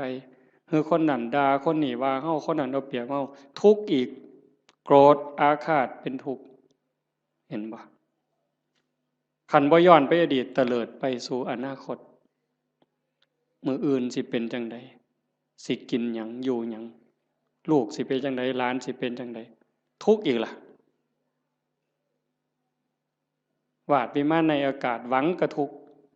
แต่ขันอยู่กับปัจจุบันปั๊บย้อนกลับมาอยู่ในลมหายใจหรืออยู่ที่พุทโธหรือสัมมาอรหังยุบหนอพองหนอปั๊บจิตพรากจากอดีตพรากจากอนาคตมาอยู่กับปัจจุบันจิตจะมีความสงบขึ้นมาถ้าเขาทำให้มันต่อจากหนึ่งรอบหายใจเข้ายาวรู้ออกรู้หนึ่งรอบเข้ายาวออกยาวสองรอบขันติดต่อกันหนึ่งรอบสองรอบสามรอบสี่รอบเก่งเด้บ่เฮ็ดได้ง่ายปานใดเด้ลองเบิ่งนี่เอายืดตัวตรงๆสบายๆแขนขาบ่ต้องเกร็งหายใจเข้ายาวออกยาวให้มันเห็นหนึ่งรอบถือว่าเก่งแล้วเห็นลมเข้ายาวๆออกยาวๆแบบจิตบ่แป๊บๆบ่ไปทั้งหน้าบ่มาทั้งหลังแต่อยู่กับหม่องจุดลมกระทบหรือสิตามลมไปก็ตามเห็นจังสั่นชัดเจนปั๊บนี่แม่ใหญ่ได้บุญหลายกว่าทอดกฐินเด้อเห็นลมเข้าลมออกรอบเดียวนี่ล่ะหายใจเข้าปั๊บสุดปุ๊บมันหยุดนิดนึงมันออกมายาวปึ๊บหยุดปุ๊บซ้ำนี่ได้หลายกว่าทอดกฐินหนึ่งกองขันมันได้สองรอบล่ะหลายกว่ากฐินสามกองขันมันได้สามรอบหลายกว่ากฐินห้ากองเฮ็ดไปเรื่อยความมั่นคงความหนักแน่นความมีเหตุมีผลมันจะเกิดขึ้นมาเลยตมาเห็นแนวนั้นเนี่ยความมั่นคงความบ่ย้านบ่หวั่นบ่เกรงคันมันถึกแล้วก็ถึกหลด ตรงนี้มันจะเป็นสมบัติซอยเฮาย่ามเจ็บย่ามไข้ย่ามผิดหวังย่ามสมหวังมันก็จะไหลไปเรื่อยจากการได้ความสงบความร่มเย็นบางสีบ่หาแต่หลายดอกบ่ทันเก่งอีหยังดอกซำนั้นแต่มันจะพัฒนาไปมันจะลุ่มลึกไปโดยลำดับลาดเอียงไปโดยลำดับไม่โกรกชันเหมือนภูเขาขาดพระพุทธเจ้าเป็นว่าซั่นเด้ธรรมะของพระพุทธองค์นั้นลุ่มลึกไปโดยลำดับลาดเอียงไปโดยลำดับไม่โกรกชันเหมือนภูเขาขาดมันจะคอยเพิ่มคอยเติมคอยเพิ่มคอยเติมความหนักแน่นความร่มเย็นหลายขึ้นความสุขหลายขึ้นนะยายพระพุทธเจ้าเพิ่นบอกว่านัตถิสันติปรังสุขขังความสุขอื่นยิ่งกว่าความสงบไม่มีบ่มีวันเถียงเด้ความสุขอื่นยิ่งกว่าความสงบบ่มีอันนี้เพียงแค่เฮาสงบกายสงบภายนอกการเฮาอยู่บ้านเสียงโทรทัศน์เสียงหมาเสียงแมวเสียงลูกเสียงหลานเสียงวิทยุเสียงมอเตอร์ไซค์เสียงเด็กน้อยตีกันขากันหายแอวหนหูหนหวยจักหยังตัวหยังเป็นจังไดบัดเฮามาอยู่วัดปึ๊บงัวก็บ่ยากหน้าก็บ่ยากหลานก็บ่ยากลูกก็บ่ยากอยู่แต่เจ้าของเป็นจังไดซ้ำนี่สำบายขึ้นอันนี้ทั้งนอกเด้ถ้าใจเฮาที่มันเคยวุ่นวายเดี๋ยวก็ไปฮักเดี๋ยวก็ไปสั่งเดี๋ยวก็อิจฉาเดี๋ยวก็น้อยใจเดี๋ยวก็ดูหมิ่นดูแค้นผู้อื่นรักโกรธเกลียดกลัวทั้งรักทั้งโกรธทั้งเกลียดทั้งกลัวทั้งย้านมันรบกวนจิตอยู่ตลอดขึ้นลงแต่คันเฮาอยู่กับลมหายใจคือพุทโธปึ๊บหายใจเข้ารู้หายใจออกรู้ปึ๊บเข้าหูออกหูเข้าหูออกหูจิตเริ่มนิ่งลงสงบลงสงบลงความอิ่มใจมันจะค่อยเกิดเอาไปเอามาพอ3 มื้อ4 มื้อ5 มื้อนั่งอยู่ซื่อๆน้ำตาก็ไหลดิไม่ออกสิเคยหลายคนเวลาตั้งใจเฮ็ดเนี่ยตั้งแต่คิดฮอดแม่คิดฮอดพ่อคิดฮอดผู้มีคุณคันเพิ่นยังอยู่ก็อยากให้เพิ่นได้เฮ็ดคิดฮอดเพิ่นอยู่ไสน้อมันเฮ็ดแทนบ่ได้เงินแสนเงินล้านก็ซื้อบ่ได้คันเพิ่นตายแฮงแต่คิดฮอดหลายเบิดเพิ่นเว้ากันบ่ฮู้เรื่องจักอยู่ไสชีวิตเฮาก็ได้มาจากเพิ่นเนาะได้อยู่ได้กินก็ย้อนเพิ่นได้เป็นขู่เป็นคนมาฮอดมื้อนี้ก็ย้อนเพิ่นสิตอบแทนแนวใดคิดไปจังซี่ก็น้ำตาพังยาวๆๆเฮ็ดจังไดบัดนี้สรุปโอ้ยเฮาก็ต้องเฮ็ดดีแล้วบัดนี้แม่ตายจากพ่อตายจากเพิ่นมาเฮ็ดนำเฮาบ่ได้ชีวิตเฮาก็เป็นของเพิ่นเฮาเฮ็ดดีเพิ่นก็ได้นำสิตั้งใจเฮ็ดดีเว้าก็ให้มันดีเป็นประโยชน์กับตนเองและผู้อื่นอันใดสิเป็นประโยชน์กับโลกกับสังคมกับประเทศชาติกับศาสนาทุ่มเทโลดบัดพ่อก็สิได้นำแม่ก็สิได้นำคนดีมันเกิดขึ้นบ่นี้โยมพอมันสิได้พิจารณาเองของมันจากนี่ผ่านไปก็เก่งไปนำอีกเบิดยามมีแนวมากระทบตากระทบจิตกระทบกายกระทบใจอิหยังก็แล้วแต่มันก็พากได้สติขึ้นมาปึ๊บน้ำตาขูอยู่ๆนี่มันหยุดจึกโลดเฮ้ยโง่ไปแล้วอันนี้บ่แม่นแล้วภาคความรู้สึกนั้นออกมาเป็นจังซี่เด้ยกจิตออกมาเลยเป็นผู้เบิ่งโอ้มันเป็นเรื่องธรรมดาตัวเกิดแก่เจ็บตายเป็นธรรมดามันก็สิสอนอีกเจ้าสิมาเสียใจหยังตอนนี้ตั้งแต่ตอนเพิ่นอยู่นำเจ้าเจ้าคือบ่เฮ็ดดีนำเพิ่นนอกจากผู้ที่ตายไปแล้วผู้ที่ยังได้เจ้าเฮ็ดดีจังไดกับเขาอีกเจ้าสิมาฮ้องไห้คิดฮอดแต่ผู้ตายบัดผู้ยังเจ้าบ่เบิ่งเอาเจ้าสิเสียใจอีกทีหลังบ่นี่มันก็จะสอนมาเองเจ้าของนี่สอนเจ้าของเป็นจังซี่เด้ยายจากนั้นตาเห็นมันห หูได้ยินจมูกได้กลิ่นลิ้นได้รสสติมันมาท่านปุ๊บเคยหักมันก็สิตัดจึดออกบ่หักเคยเป็นตาสร้างมันสิตัดจึกบ่สร้างนำบ่หักนำบ่สร้างนำบ่ยินดีนำบ่ยินหายนำมันจะอยู่กับมันอย่างเดียวฮอดกินข้าวกินน้ำแซ่บมันก็บ่แซ่บบ่แซ่บมันก็บ่แม่นบ่แซ่บมันหู้ซื่อๆแล้วก็แล้วด่ากับย่องซ้ำกันบัดเจ้าสิสรรเสริญเจ้าสินินทาสิดูถูกข่อยก็ซ้ำเก่ามันเข้าใจอะนี่คือการยกจิตเด้อโยมบ่แม่นเฮาสิมาเอาบุญซื่อๆเด้ครูบาคือกันเด้บวชเอาบุญน่ะมันเป็นเรื่องเด็กน้อยนี่ไงเว้าหมู่เจ้านำนะซะบัดนี้อันพากันมาวัดมาว่ามาฟังเทศน์ฟังธรรมขี่รถไปฟังเทศน์บ้านนั้นบ้านนี้ไปเพี้ยนบ้านนั้นบ้านนี้ไปทำวัดเช้าวัดเย็นน้ำวัดน้ำครูบาอาจารย์ไปเอาบุญน่ะเด็กน้อยเศร้าเล่นเฮือนน้อยได้บ่เดี๋ยวนี้ฮะเรื่องเอาบุญนั้นเป็นเรื่องเด็กน้อยซะแล้วแต่ก็จำเป็นเด้เด็กน้อยมันต้องเอาขนมอ้อยเด้เอาไข่เค็มอ้อยเด้เอาบักขามอ้อยก็เอาเด้แต่ว่าเฮาก็ต้องใหญ่ขึ้นมานำจากการไปวัดไปว่าเพื่อเอาบุญให้เป็นการศึกษาเรียนรู้ธรรมพัฒนาเจ้าของยกระดับจิตเจ้าของกายนี่ยกบ่ได้แล้วล่ะนี่แต่สิสุดไปสุดไปสุดไปจักมือก็สิดับถิ่มไปล่ะใจนี่ตัวมันบ่ตายนี่ยกใจให้มันสูงก่อนตายนี่แม่แบบว่าเขาด่าบ่เครียดนี่เฮ็ดง่ายบ่ยายเขารักของบ่เสียดายนี่เฮ็ดง่ายบ่ยากเด้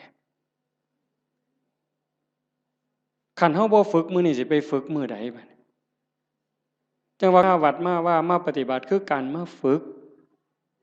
เจ้าของยกใจเจ้าของอย่าให้มันไปยินดียินหายอย่ายินดีในเวลากระทบกับอารมณ์ที่น่ายินดีอย่ายินร้ายในอารมณ์ที่น่ายินร้ายมันเฮ็ดว่าท่านใดมื้อนี้ก็เพียรมันฝึกมันฝนมันประพฤติปฏิบัติเฮ็ดเอาคันเฮาเข้าใจแล้วมันจะหูทางเฮ็ดอยู่เด้มื้อเช้าอาตมาบอกโยมวัดโน่นกุลมว่าจากมื้อนี้ไปนี่ให้หาข้อบกพร่องเจ้าของทุกคนหาจุดอ่อนเจ้าของคิดพอปั๊บเขียนใส่กระดาษหน่อยไว้รถนี่เฮามีจุดอ่อนบ่นี้ขี้น้อยใจขี้โกรธคือมักย่องเจ้าของว่าเจ้าของดีกว่าเขาหลายเห็นให้มันเห็นด้วยใจเข้าใจเจ้าของเบิ่งเจ้าของให้มันคักเห็นจุดอ่อนแล้วก็แก้นั่นล่ะย่อสิดีขึ้นดีขึ้นดีขึ้นดีขึ้นให้ฮักผู้อื่นสงสารผู้อื่นเห็นใจผู้อื่นให้หลายขึ้นโอ้มันได้ขอคิดหลายอยู่ดิเบิ่งหนังพระพุทธเจ้าโยมเพิ่นเอาไปให้เบิ่งอาตมาก็ได้เบิ่งข้าวนึงเพิ่นคือดีแท้มองนี่มองประเสริฐหลายสิว่าเครียดให้คนนี่ตั้งแต่เกิดมาเราสิบ่มีจักเม็ดเลยนั่นคือน้ำใจที่เพิ่นฝึกฝนมา20อสงไขยกำไรแสนมหากัปจนลงตัวชาติสุดท้ายนี่ไผสิเฮ็ดหยังก็บ่มีเครียดบ่มีขมบ่มีโกรธบ่มีบ่พอใจบ่มีหงุดหงิดมีแต่เมตตามีแต่เห็นใจโยมก็มีคือกันสภาพจิตนี่แต่มันบ่ทันใหญ่มันบ่ทันเจริญฝึกมันเลี้ยงใจตัวนี้มันใหญ่ขึ้นคันเฮาอยากเป็นคือเพิ่นเด้คันเฮาอยากเป็นคือพระพุทธเจ้าอยากให้พุทธะเกิดขึ้นกับเฮาทุกคนเป็นพุทธะได้เป็นม่านได้ไม่ใหญ่ก็เป็นม่านได้เป็นม่านเจ้าของเป็นพุทธะก็ได้เจ้าสิเลี้ยงหยังในใจเจ้าให้มันใหญ่ให้อภัยให้ไวที่สุด เมื่อวานนี่อาตมาตั้งแต่วันที่12เมิดวัดยึดโทรศัพท์ปิดเข้ากล่องเก็บเข้าห้องใหญ่ปิดประตูล็อกกุญแจเลยแต่อาตมาย่านบ่แน่นอนก็เลยเอามาโทรตอนแรงๆโทรถามโยมคันนี่ว่าเป็นอีหยังเฮ็ดจังไดกันแน่มันนี่มันโยมทางกรุงเทพโทรมาคุยกันเพิ่นก็ว่ามีเรื่องบางอย่างที่บ่พอใจกันอาตมาก็เลยว่าคันท่าคิดว่าเป็นลูกศิษย์พระพุทธเจ้าก็อย่าเครียดคันให้อภัยเป็นลูกศิษย์พระพุทธเจ้าถ้าผูกโกรธเป็นลูกศิษย์พญามารโอ้ยบ่เอาแล้วแนวนี้เว้ยว่าโยมลงเป็นลูกศิษย์พระพุทธเจ้าเพิ่นว่าเอ้าเจ้าเป็นลูกศิษย์พระพุทธเจ้าเจ้าก็อย่าไปเครียดติล่ะเศร้าเครียดติล่ะบ่แม่นผู้ใดให้เจ้าเป็นได้เจ้าเป็นเองแน่นั่นว่าโอ้ยถ้าอย่างนั้นโยมไม่โกรธแล้วเพิ่นว่าถ้าโกรธถ้าแค้นถ้าอาฆาตก็เป็นลูกศิษย์พระเทวทัตหลุดแล้วเจ้าเอาวะล่ะเลยพระเทวทัตไปฮอดลูกศิษย์พญามารพุ่นแต่ขันหูจักให้อภัยผู้อื่นสงสารเมตตาผู้อื่นให้โอกาสผู้อื่นเป็นลูกศิษย์พระพุทธเจ้าพุทธังสรณังคัจฉามิเพิ่นว่าเด้ไม่ไงว่าอยู่บ่พุทธังสรณังคัจฉามิเพิ่นว่าเด้ธัมมังสรณังคัจฉามิสังฆังสรณังคัจฉามิทุติยัมปิแม้ครั้งที่2ตติยัมปิแม้ครั้งที่3ข้าพระพุทธเจ้าถือเอาพระพุทธเจ้าถือเอาพระธรรมถือเอาพระสงฆ์เป็นที่พึ่งเป็นที่ระลึกถึงจะปฏิบัติตามพระพุทธพระธรรมพระสงฆ์บุญเพิ่นเว้าแต่บัดเครียดให้หมู่นั่นหน้างอลองคองเว้ยตัวพระพุทธเจ้าพุ่นมานี่เจ้าโอ้ยจะไปไว้ไสบาปบัดนี้ตัวหลวงพ่อเจ้าคณะอำเภอกับบาปอยู่มันก็บ่ปานตัวพระพุทธเจ้าเด้อตัวครั้งที่1ยังบ่พอได้แม้ครั้งที่2เพิ่นยังว่ายืนยันอีกอยู่นี่ทุติยัมปิแม้ครั้งที่2ตติยัมปิแม้ครั้งที่3ยังเครียดให้หมู่อยู่เบิ่งที่ละกิเลสมันบ่ปล่อยเจ้าง่ายๆได้แม่ใหญ่คันเจ้าบ่ตั้งอกตั้งใจนี่บ่ทันเด้เบิ่งเจ้าของให้คักเด้อสิสรุปแล้วเด้เบิ่งเจ้าของให้ดีๆทบทวนตั้งแต่เฮาเข้าวัดมาจนฮอดมื้อนี้เฮาดีขึ้นกว่าเก่าบ่เฮ้ยยายตัดสินด้วยความเป็นธรรมเด้เจ้าของนั่นล่ะฮู้เองตัดสินเจ้าของว่าดีขึ้นกว่าเก่าบ่ความโลภกูลดลงบ่น้อเวลาไปจำศีลนุ่งผ้าขาวอยู่วัดคันวัดใดเพิ่นให้ตักอาหารบนโต๊ะกูไปก่อนนี่กูเอาคิดฮอดผู้ทั้งหลังบ่น้อนี่เบิ่งเป็นแนวใดยังไปสุดโต๊ะยังถอยมาอีก3ก้าวเทมือมาข้างหลังหยุมขนมมวมอีกตัวนึงบ่ซ้อมเด้นี่ครูบาก็คือกันเด้กันว่านั่งสมาธิว่าซั่นหมู่พานั่งสมาธิอยู่ศาลาเพิ่นผ่อนไปดอกเดินจงกรมไปทั้งกุดพุ่น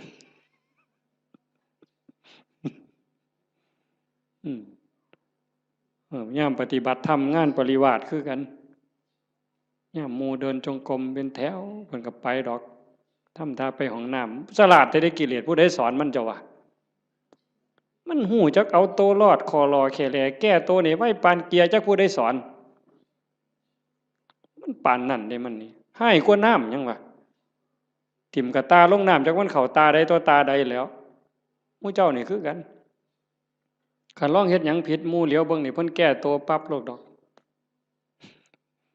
นั่งฟังเทศน์ตอดเงาเงึกหมู่เหลียวเบิ่งเพิ่นทำท่าเกาหัวเสยเพิ่นนี่บ่ได้ว่าเจ้าของเงานอนจักเม็ดได้หั่นมันฉลาดปานนั้นจักผู้ใดบอกมันหยังวะ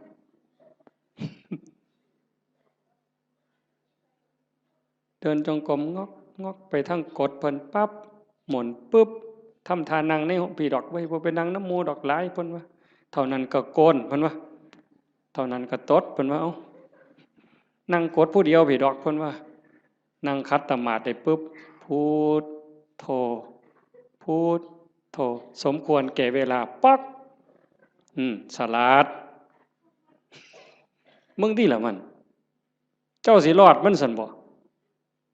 มันต้องอยู่น้ำมูเอาจริงเอาจังน้ำครูบาอาจารย์ตายเป็นตายเอาพ้นบ่ตายกูกับบ่ตายปานนั้นตัวเธอมันสิเป็นขู่เป็นคนนี่ไม่ไงตามใจเจ้าของนี่พังหมดหลวงปู่บุญเสริมนี่เรามาอยู่น้ำหลายปี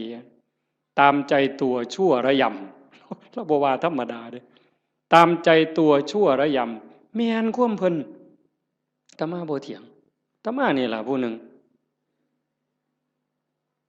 ยิ่งว่าเจ้าของเป็นอาจารย์นี่โหยมือบ่อยากลุกนี่หาว่าเจ้าของเมื่อยพุ่นเด้โอ้ยเฮาเมื่อยเว้ยเพิ่นว่าจะคิดเรื่องหยังต่อเรื่องหยังเรื่องบ้านเรื่องคนแน่ผู้นั้นก็มาถามผู้นี้ก็มาถามบ่ได้พักบ่ได้พรเพิ่นว่ามื้อคืนมาดึกเพิ่นว่าเด้อันลูกวัดบ่ลูกนี่นอนตายนอนกินวัดกินว่าพุ่นเพิ่นว่าคือ ผู้อื่นนี่เอาให้ตายรถเจ้าของนี่โอ้ยขออ้างสารพัดวางต้นปีนี่เขายังว่าสิตายแฮงแต่ได้ทามันกิเลสบัดนี้บ่ต้องลุกดอกเขาว่าเจ้าบ่สบายเขาฮู้หมดวัดนั่นล่ะโว้ยบัดเฮ็ดแนวอื่นบัดนี้นะบ่เป็นเรื่องเป็นราวบ่ได้คิดว่าเจ้าของโซ่จักเม็ดบัดนี้เป็นแนวนั้นเด้ทั้งนั้นต้องทบทวนเบิ่งเจ้าของตั้งแต่มือหูจักคว่ำมามือเขาวัดเขาว่ามาจนหอดมือนี่ความโลภลดลงบ่ความอิจฉาหมู่นี่ลดลงบ่ความเข้าใจในขออัดขอทำมันเพิ่มขึ้นบ่ง่ายเด้อโยมเด้ออันนี้กิเลสมันก็ฉลาดเด้เวลาครูบาอาจารย์ถามปัญหาถามนั่นถามนี่มันสิทำทายืดไว้ดอกกันเพิ่นถามเป็นจังไดย้ายขอนั้นเจ้าว่าจังไดเพิ่นสิหลับตาปั๊บโลดเที่ยงทีรี่ อย่ามายุ่งเด้อข้อยกำลังนั่งสมาธิเพิ่นว่าเพิ่นย้านเพิ่นตึกถามย้านจากอายหมู่มึงที่ละมันนี่ก็คือม่านย่าถ้าเฮาปฏิบัติธรรมบ่เห็นม่านย่าเจ้าของนี่จบแม่ไงเจ้าอย่าคุยข้อยบอกเลยว่าเจ้าอย่าคุย สมเจ้าว่าแต่พระครูเด้อเว้ยฮอดสมเด็จเจ้าคุณสมเด็จว่าไปโลดคันเจ้าบ่เห็นม่านยาเจ้าของบ่เห็นเล่ห์เหลี่ยมในใจเจ้าของนี่มันว่ามันตัวผู้อื่นที่แท้มันตัวเจ้าของเล่ห์เหลี่ยมตรงนี้น่ะต้องเห็นตัวนี้เห็นจิตในจิตตรงนี้เจ้าจังสิเข้าใจธรรมะเจ้าจังสิเห็นหน้ากิเลสคันเจ้าบ่ทันเห็นจิตในจิตบ่ทันเห็นตรงนี้เอ้ยต้อยเจ้าหอพุ่นต้อยหออีหลีโยมให้เจ้าหอสำนกนี่ไปโลดเว้ยให้เจ้าหอสำนกเรียกนี่จะว่าแต่3 โต6 โตให้เจ้าบอกมาโลดถูกทุกงวดก็สร้างเจ้าบ่ม่มนรกดอกไปบ่รอดเจ้าพัฒนาจิตเจ้าบ่ได้แน่ๆเจ้าว่าได้ใหญ่ทั้งสัญญาติโยมต้องฝึกการละบาปการทำบุญการทำดีแล้วก็ต้องละเฮ็ดหยังทำหยังพยายามว่างยิ่งเฮาทำบุญบ่ต้องเอาหยังอย่าเอาแม้แต่คำย่องคันเฮ็ดได้ตรงนี้สิใกล้พระพุทธเจ้าได้นี่บ่ง่ายเด้คันเฮาไปบ่ใกล้พระพุทธเจ้านรกมันเอิ้นเฮาอยู่ทอดกฐิน8 ล้านกองนรกมันก็เอิ้นเจ้าอยู่เนี่ยรักษาศีลจนตายมันก็เอิ้นเจ้าลงนรกอยู่นี่เอานั่งสมาธิจนหอได้จนหายโตมันก็เอิ้นเจ้าลงนรกได้คือเก่าแต่คันเจ้าเห็นจิตในจิตเข้าใจเจ้าของหูจักละหูจักว่างเห็นกับกิเลสมันกระซิบเจ้าหูจักหนามันแล้วก็ยันหน้าผากมันออกนั่นเจ้าสิเข้าใจแล้วก็ฝึกละฝึกว่างตัวนี้คือบ่ให้ปุ๋ยมันเลยบ่ให้อัตตาบ่ให้ตัวตนบ่ให้ม่านมันได้ช่องจังสั่นเฮาเฮ็ดหยังทำทานทำหยังบ่ต้องมีสื่อมีเสียงดีที่สุดตัวนี้มันสิยกเจ้าขึ้นไปสู่อริยมรรคไปเลยสู่อริยมรรคอริยผลแต่ขันยังยากน้ำสื่อน้ำเสียงอยู่นี่ว้ายว่าออกบุญกฐินเด้อว่าตามสมควรหรือตามกำลังก็แล้วแต่ออกมาออกแล้วไปนั่งอยู่เฮือนเงี่ยงหูหน่อยฟังย่ำไหนกำนันสิอ่านสื่อกูหนอตอนกำนันอ่านสื่อเจ้าของล่ะไปฆ่าอาบน้ำบ่ได้ยิน ออกมาแต่อาบน้ำโอ้เศร้าอ่านอีก2 คนหมดเว้ยบ่มีชื่อกูว่ะไทไหนมาฮอดกำนั้นคือบ่อ่านให้ข่อยแน่ล่ะเพิ่นว่าตายได้นั่นน่ะขาดทุนโยมสุบินนี่ไปออกวิทยุคือกันแล้วคือบ่มีชื่อข่อยแน่ล่ะยายเพิ่นสิว่าจักมื้อนึงบ่ได้โยมขาดทุนตอนนั้นเด้อตอนนั้นขาดทุนเฮ็ดแล้วก็ปล่อยไว้ลองเบิ่งเพิ่นสิอ่านก็เรื่องของเพิ่นบ่อ่านก็เรื่องของเพิ่นแต่กิเลสมันก็มักย่องเด้นี่คันได้ถูกอ่านชื่อจักหน่อยแล้วโอ้ยหน้าใครอึ้งลึงกันโลดเข้าเฮือนก็บ่ได้มันคาประตูมันใหญ่หลายอืมฝึกใหม่ใหม่ๆมันก็สิเป็นเสียดายอยู่ดอกคันเพิ่นย่องแล้วทรงมีแห้งแต่คันดูเขาเฮ็ดแล้วก็แล้วไปเฮ็ดแล้วก็แล้วไปหน่อยก็ตามหลายก็ตามเฮ็ดด้วยใจด้วยความศรัทธาจริงๆอุบายของการให้ท่านเป็นอุบายเอาชนะความเห็นแก่ตัวเอาชนะความขี้ทีเท่านั้นเด้เรื่องสวรรค์น่ะเป็นแนวล่อซื่อๆเด้พุทธศาสนาแท้ๆนั่นการให้ท่านเป็นอุบายเอาชนะความขี้ทีเอาชนะความเห็นแก่ตัว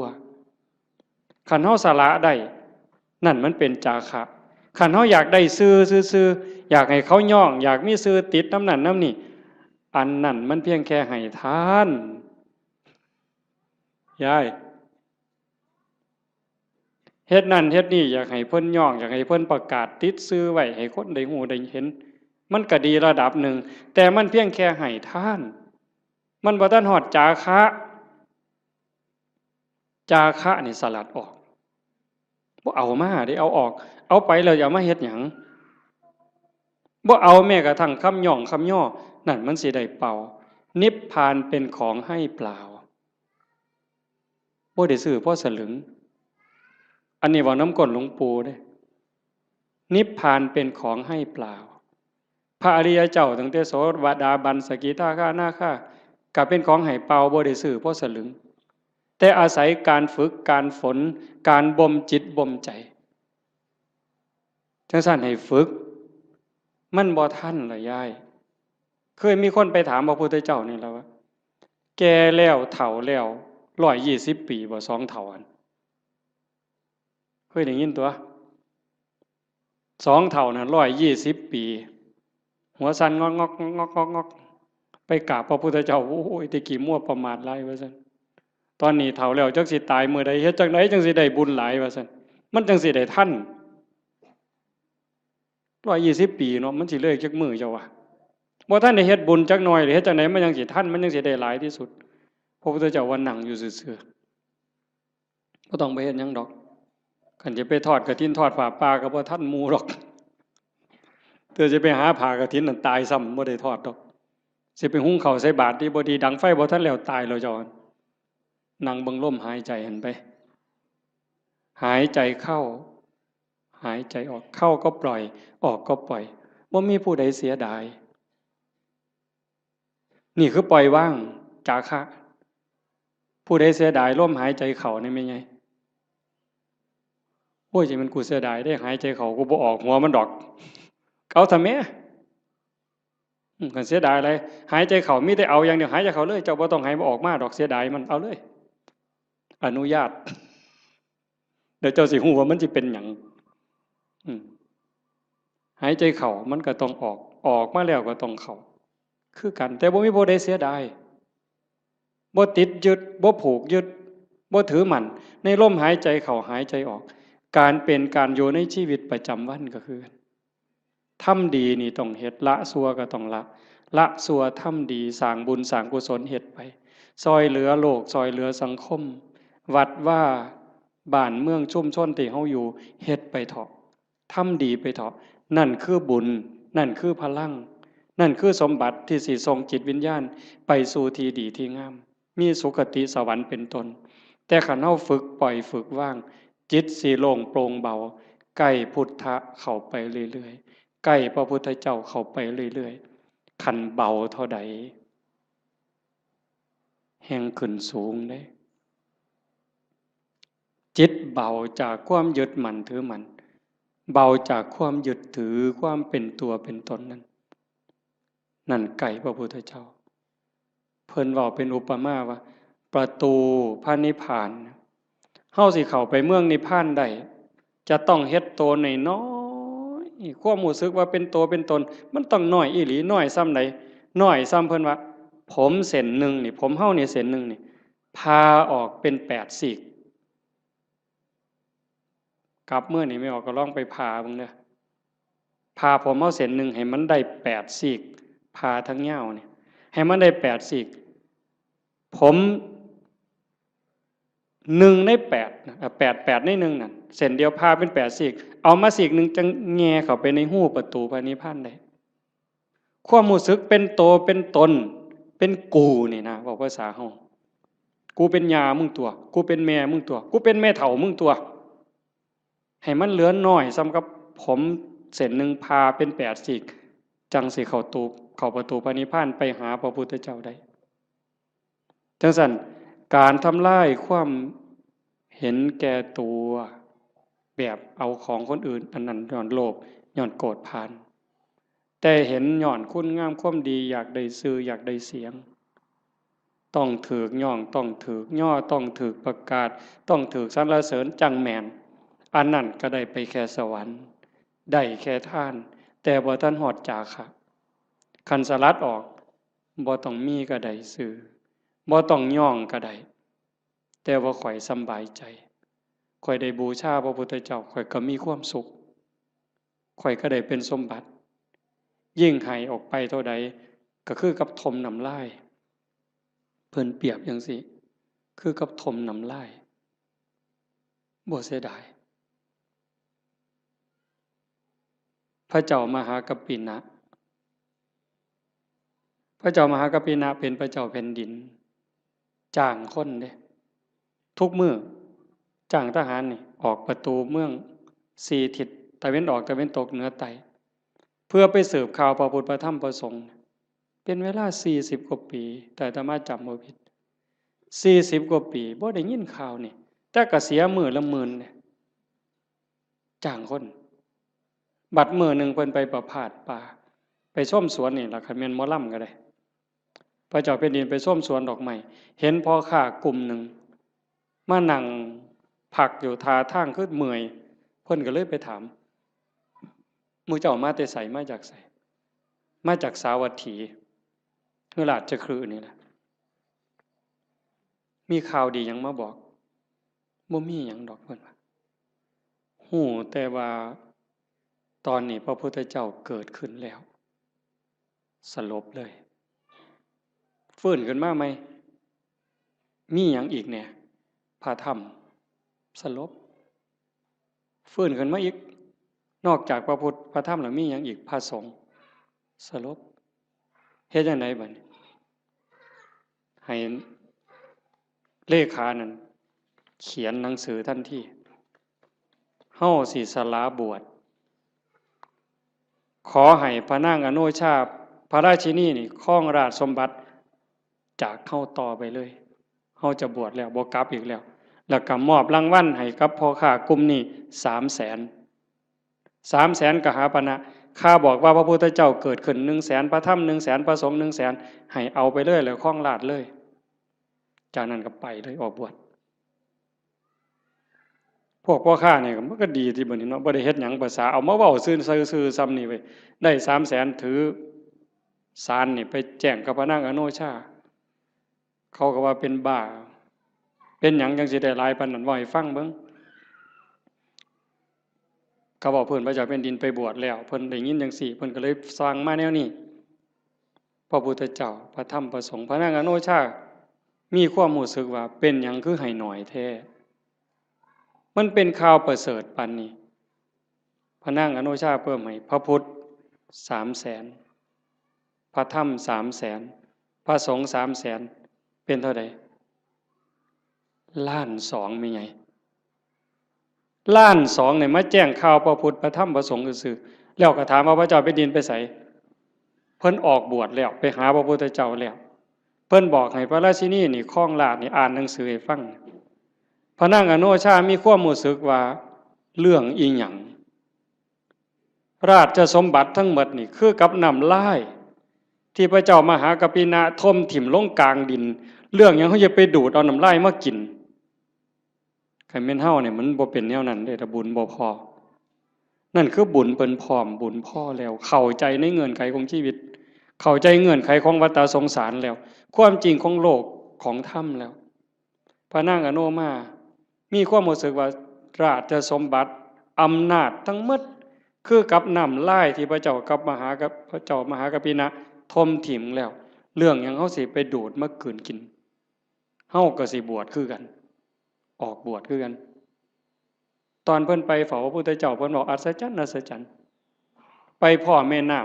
ำพระเจ้าแผ่นดินไปก่อนไปพ่อแม่น้ำบ่มีแพบ่มีเหือเฮ็ดจังได๋อ้างคุณพระพุทธเจ้าด้วยสัจจะที่ไปเฝ้าพระพุทธเจ้าออกบวชด้วยศรัทธานี่ขอให้สายน้ำนี่อย่าสะเป็นคือน้ำให้น้ำเป็นคือหินขี่ม้าเหยียบน้ำไปคือเหยียบหินนี่แก๊บแก๊บแก๊บแก๊บแก๊บแก๊บบ่เปียกบ่หยังเลยสายที่สองคือกันสายที่สามคือกันสายผ่านแม่น้ำสามสายไปได้มาพันคนมาพันตัวคนพันคนพระนางอนุมาตามไปพวกผู้ชายไปก่อนได้ฟังธรรมก่อนบรรลุธรรมก่อนพระเจ้ามหากปินะพร้อมทั้งบริวารทหารนั่น1,000บรรลุธรรมพวกพระราชินีตามไปสาราราชสมบัติตามไปคือกันไปเจอน้ำกับคนฉลาดพระเจ้าแผ่นดินเพิ่นไปได้แนวใดบ่มีเรือบ่มีแพเพิ่นต้องอาศัยสัจจกิริยาจังซี่ตั้งใจตามไปได้คือกันสายที่สองก็ขามได้สายที่สามก็ขามได้พอไปฮอดพระพุทธเจ้าถามหาพวกพระเจ้าแผ่นดินนี่เห็นมาบ่พระพุทธเจ้าเพิ่นฮู้ว่าพระราชินีนี่มีศรัทธาบวชจริงแต่เมียทหารที่ตามมาอีก1,000 คนน่ะมันบ่ได้ศรัทธามาบวชเด้นำมาเอาผัวซื่อๆได้ซุ่มนั้นสินำมาเอาผัวหลบไปแต่พระราชินีนี่ตั้งใจบวชจริงพระพุทธเจ้าเพิ่นเลยว่าให้เห็นตอนนี้บ่ได้เพิ่นเลยบอกว่านั่งลงก่อนฟังธรรมก่อนหลังจากฟังธรรมแล้วหมู่เจ้าก็จะเห็นสามีเองดอกให้ใจเย็นๆพระพุทธเจ้าแสดงธรรมจบปั๊บเข้าใจบรรลุธรรมเป็นโสดาบันพวกผู้ชายได้ฟังรอบสองเป็นพระอรหันต์หมดความอยากได้ผัวลบไปมันหมดแล้วบวชเป็นภิกษุณีนำกันต่อพุ่นเด้จังสั่นเฮาสิเฮ็ดหยังทำหยังก็คือกันเด้อโยมเด้อลองทดสอบเบิ่งจากการท่าน5 บาท10 บาท100 บาทแสนบาทล้านบาทท่านแล้วเพิ่นย่องประกาศซื้อเขียนป้ายติดให้เฮาก็ได้มาแล้วหลายเทื่อหลายรอบบัดนี้ลองเบิ่งว่าเฮาลองบริจาคหน่อยก็ซังหลายก็ซังบ่ต้องเขียนชื่อก็ได้คันไว้ใจกันบ่ต้องเขียนก็ได้แล้วเบิ่งความรู้สึกมันสิเป็นอีกแนวหนึ่งมันสิเป็นอีกแบบหนึ่งรสชาติมันต่างกันลองเบิ่งแล้วบ่ลองบ่ฮู้บ่ให้ฟังก็เพราะปานนั้นมันต้องเฮ็ดด้วยตนเองมื้อนี้เว้ามาโดนพอสมควรบ่ได้เว้า7-8 มื้อมันเลยสิเว้าหลายจักหน่อยแต่ว่าเสียงมันบ่คืนก็เห็นว่าพอสมควรอาจจะได้เรื่องบ้างบ่ได้เรื่องบ้างจริงใจอาตมาตั้งใจว่าสิเว้าเรื่องหนึ่งเรื่องศาสนามีคนฝากมาอยู่แต่ว่ามันลงไปบ่ได้ก็สร้างมันเถาะก็ขอฝากเพียงแค่ว่าให้ญาติโยมนี่รับผิดชอบเจ้าของบ่มีผู้ใดซอยผู้ใดได้บัดฮอดบัดสุดท้ายได้โยมบัดเฮานอนอยู่เทิงเตียงนอนติดสาดติดเสือจังสิเข้าใจตนแลเป็นที่พึ่งของตนอัตตาหิอัตโนนาโถจังสิเข้าใจตัวนั้นคันบ่จังสันบ่ท่านเข้าใจโยมแต่ว่าเฮายังโชคดีจักหน่อยว่าเฮาได้เข้าวัดได้ฟังธรรมได้ปฏิบัติธรรมฝึกตายดูๆบ่แม่นเว้าเล่นเด้ยามมื้อแลงไหว้พระนั่งสมาธิแล้ว บัดนอนลงเนี่ยลองบอกว่านอนลงเธอนี้สิบ่ได้ลุกอีกแล้วเด้อตายแล้วล่ะบัดนี้บอกเจ้าของจังซี่แล้วก็ทำใจหามันแม่นอีหลีเลยนี่จังได๋สิเฮ็ดแนวใดเครียดให้ไผสั่งให้ไผอาฆาตไผติดหนี้ผู้ใดว่างละออกขันใจเฮายังวุ่นวายมันไปอบายเด้สอนเจ้าของจังซี่เฮ็ดจังไดใจสิสงบขันใจสงบก็ไปสู่สุคติจังสันนอนลงกับเบิ่งอาจจะเบิ่งล่างเจ้าของนอนไล่ตั้งแต่ฝ่าเท้าฮอดปลายผมตั้งแต่ฝ่าเท้าฮอดปลายผมปลายผมฮอดฝ่าเท้าบาปก็เฮ็ดบุญก็เฮ็ดดีก็เฮ็ดหลายบุญก็เฮ็ดหลายชั่วก็มีสุดท้ายก็ซ้ำนี้ตายแล้วเอาหยังบัดบ่มีแนวเอาร่างกายก็เอาบ่ได้มีอย่างเดียวที่สิปลอดภัยที่สุดคือเฮ็ดใจให้สงบหลังจากเบิ่งร่างกายจากฝ่าเท้าฮอดปลายผมมืออยู่จังใดแขนอยู่จังใดขาอยู่จังใดหันมาเบิ่งลมหายใจหายใจเข้ายาวละเอียดออกยาวละเอียดลมเข้าลมออกลมเข้าลมออกผู้ใดใส่พุทโธก็พุทโธไปให้มันหลับไปครับจังสันซุมื้อนี่คือการเตรียมตัวตายที่ดีที่สุดบ่มีผู้ใดซอยได้ที่ว่าเฮ็ดกฐินล้านกองหาบัดเฮาเจ็บเฮาปวดแม่ใหญ่บัดใกล้สิตายมันเจ็บมันปวดทุรนทุรายมันบ่คิดฮอดกฐินนั่นดอกบ่คิดฮอดปิ่นโตบ่คิดฮอดบวชลูกบวชหลานซ้ำดีบ่ดีนิมิตขาเป็ดขาไก่ขากบขาเขียดมันมาหลอนเอาใจขาดปัดตอนกำลังทุบหัวกบใจขาดปัดไปเลยตกนรกท้วนเลยกฐินแสนกองท่าให้พ้นจากกบตัวนั้นก่อนแต่ขันเบิ่งจิตเบิ่งใจให้ดีเบิ่งลมให้ดีเฮ็ดจิตให้สงบให้มันเป็นนั่นล่ะบาปก็บ่เอาบุญก็บ่เกี่ยวละอย่างเดียว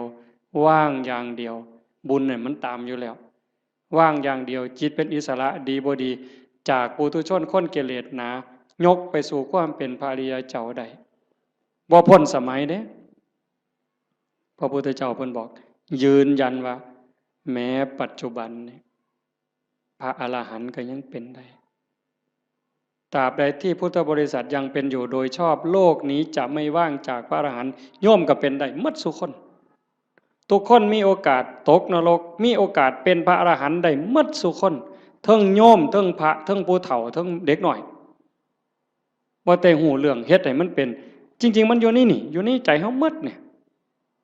ตั้งแต่นรกเปรตอสุรกายสัตว์เดรัจฉานมนุษย์สวรรค์6พรหม20ฮอดพระอริยเจ้าโสดาบันสกิทาอนาคาอรหันต์อยู่ในใจนี่หมดเฮาสิจูนไปได้บ่ไหนคือจูนขึ้นวิทยุโทรทัศน์ขึ้นต่างๆคันจูนลงตัวปั๊บไปถึกช่องพระอรหันต์ปุ๊บสมบูรณ์ปุ๊บเลยแล้วคันถ้ามันจูนบ่ถึกว่าสินั่งสมาธิเอาบุญเป็นคือเห็นบ่อย่างนั้นด่ากูเครียดตาน้ำตาแดงนั่งสมาธิกัดแขวกัดข้างนี่ป๋าห่วยจบบ่ลงซะเนาะบ่เพิ่นหมู่ข่อยเทื่อนึงซะดอกก่อนจบตั้งแต่หลายปีพุ่นไปปฏิบัติธรรมนำกันอยู่วัดผิดบ้านแก่งนั่งสมาธิชั่วโมงกว่าว่าแต่แม่นเป็นหยังเว้ยต่างคนก็ต่างนั่งไปนำกันหลายองค์ในปีนั้นตั้งแต่ปี36พุ่นดอก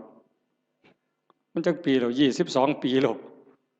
ไปนั่งสมาธิน้ำกันซุ่มอาจารย์จะลั่นพวกหมู่นี้แล้วอาจารย์วัดอาจารย์สุมินพวกครูวัดใต้นี่ไปบักหลายนึงปีนั้นก่อนเข้าพรรษาไปนั่งสมาธิอยู่น้ำกันนั่งสมาธิชั่วโมงนึงแล้วเพิ่นพาแผ่เมตตาบัดเวโลโหมิอภยาปัชโชโหมิจบเรียบร้อยบัดนี้พ่อใหญ่หนึ่งหมู่กันนี่ดอกบ่ออกชื่อแล้วดอกรุดโตนศาสตร์แผ่เมตตาเรียบร้อยอรหังสัมมาสุปฏิปันโนกราบ3เทื่อแล้วปั๊บว่าจังได๋คำแรกขออภัยเด้อ อยากเตะปากผู้ใหญ่บ้านเด้ว่าสันว่าเป็นยังล่ะว่าสันมันไล่ผมออกจากเจ้าอาวาสว่าสันว่าเพิ่นได้อุดมการณ์ใหม่ไปปลูกกกไม้ใส่สนามหมอลำเขาสันแล้วเดินวัดมองผู้ใหญ่บ้านผูกงัวติล่ะผู้ใหญ่บ้านเคยเอางัวมาเลี้ยงเพิ่นเอาก็ปลูกใส่สนามหญ้าเขาไล่หนีสันแล้วนั่งสมาธิชั่วโมงหนึ่งแล้วก็จะขึ้นแต่ผู้ใหญ่บ้านไล่เล่าสันตัวแผ่เมตตาจบโดยอยากเตะปากผู้ใหญ่บ้านบ่เตะบนตำสำเนี้ยเห็นบ่ล่ะนั่งสมาธิชั่วโมงหนึ่งตกสามารถตกนรกเหมือนชั่วโมงนั่นน่ะ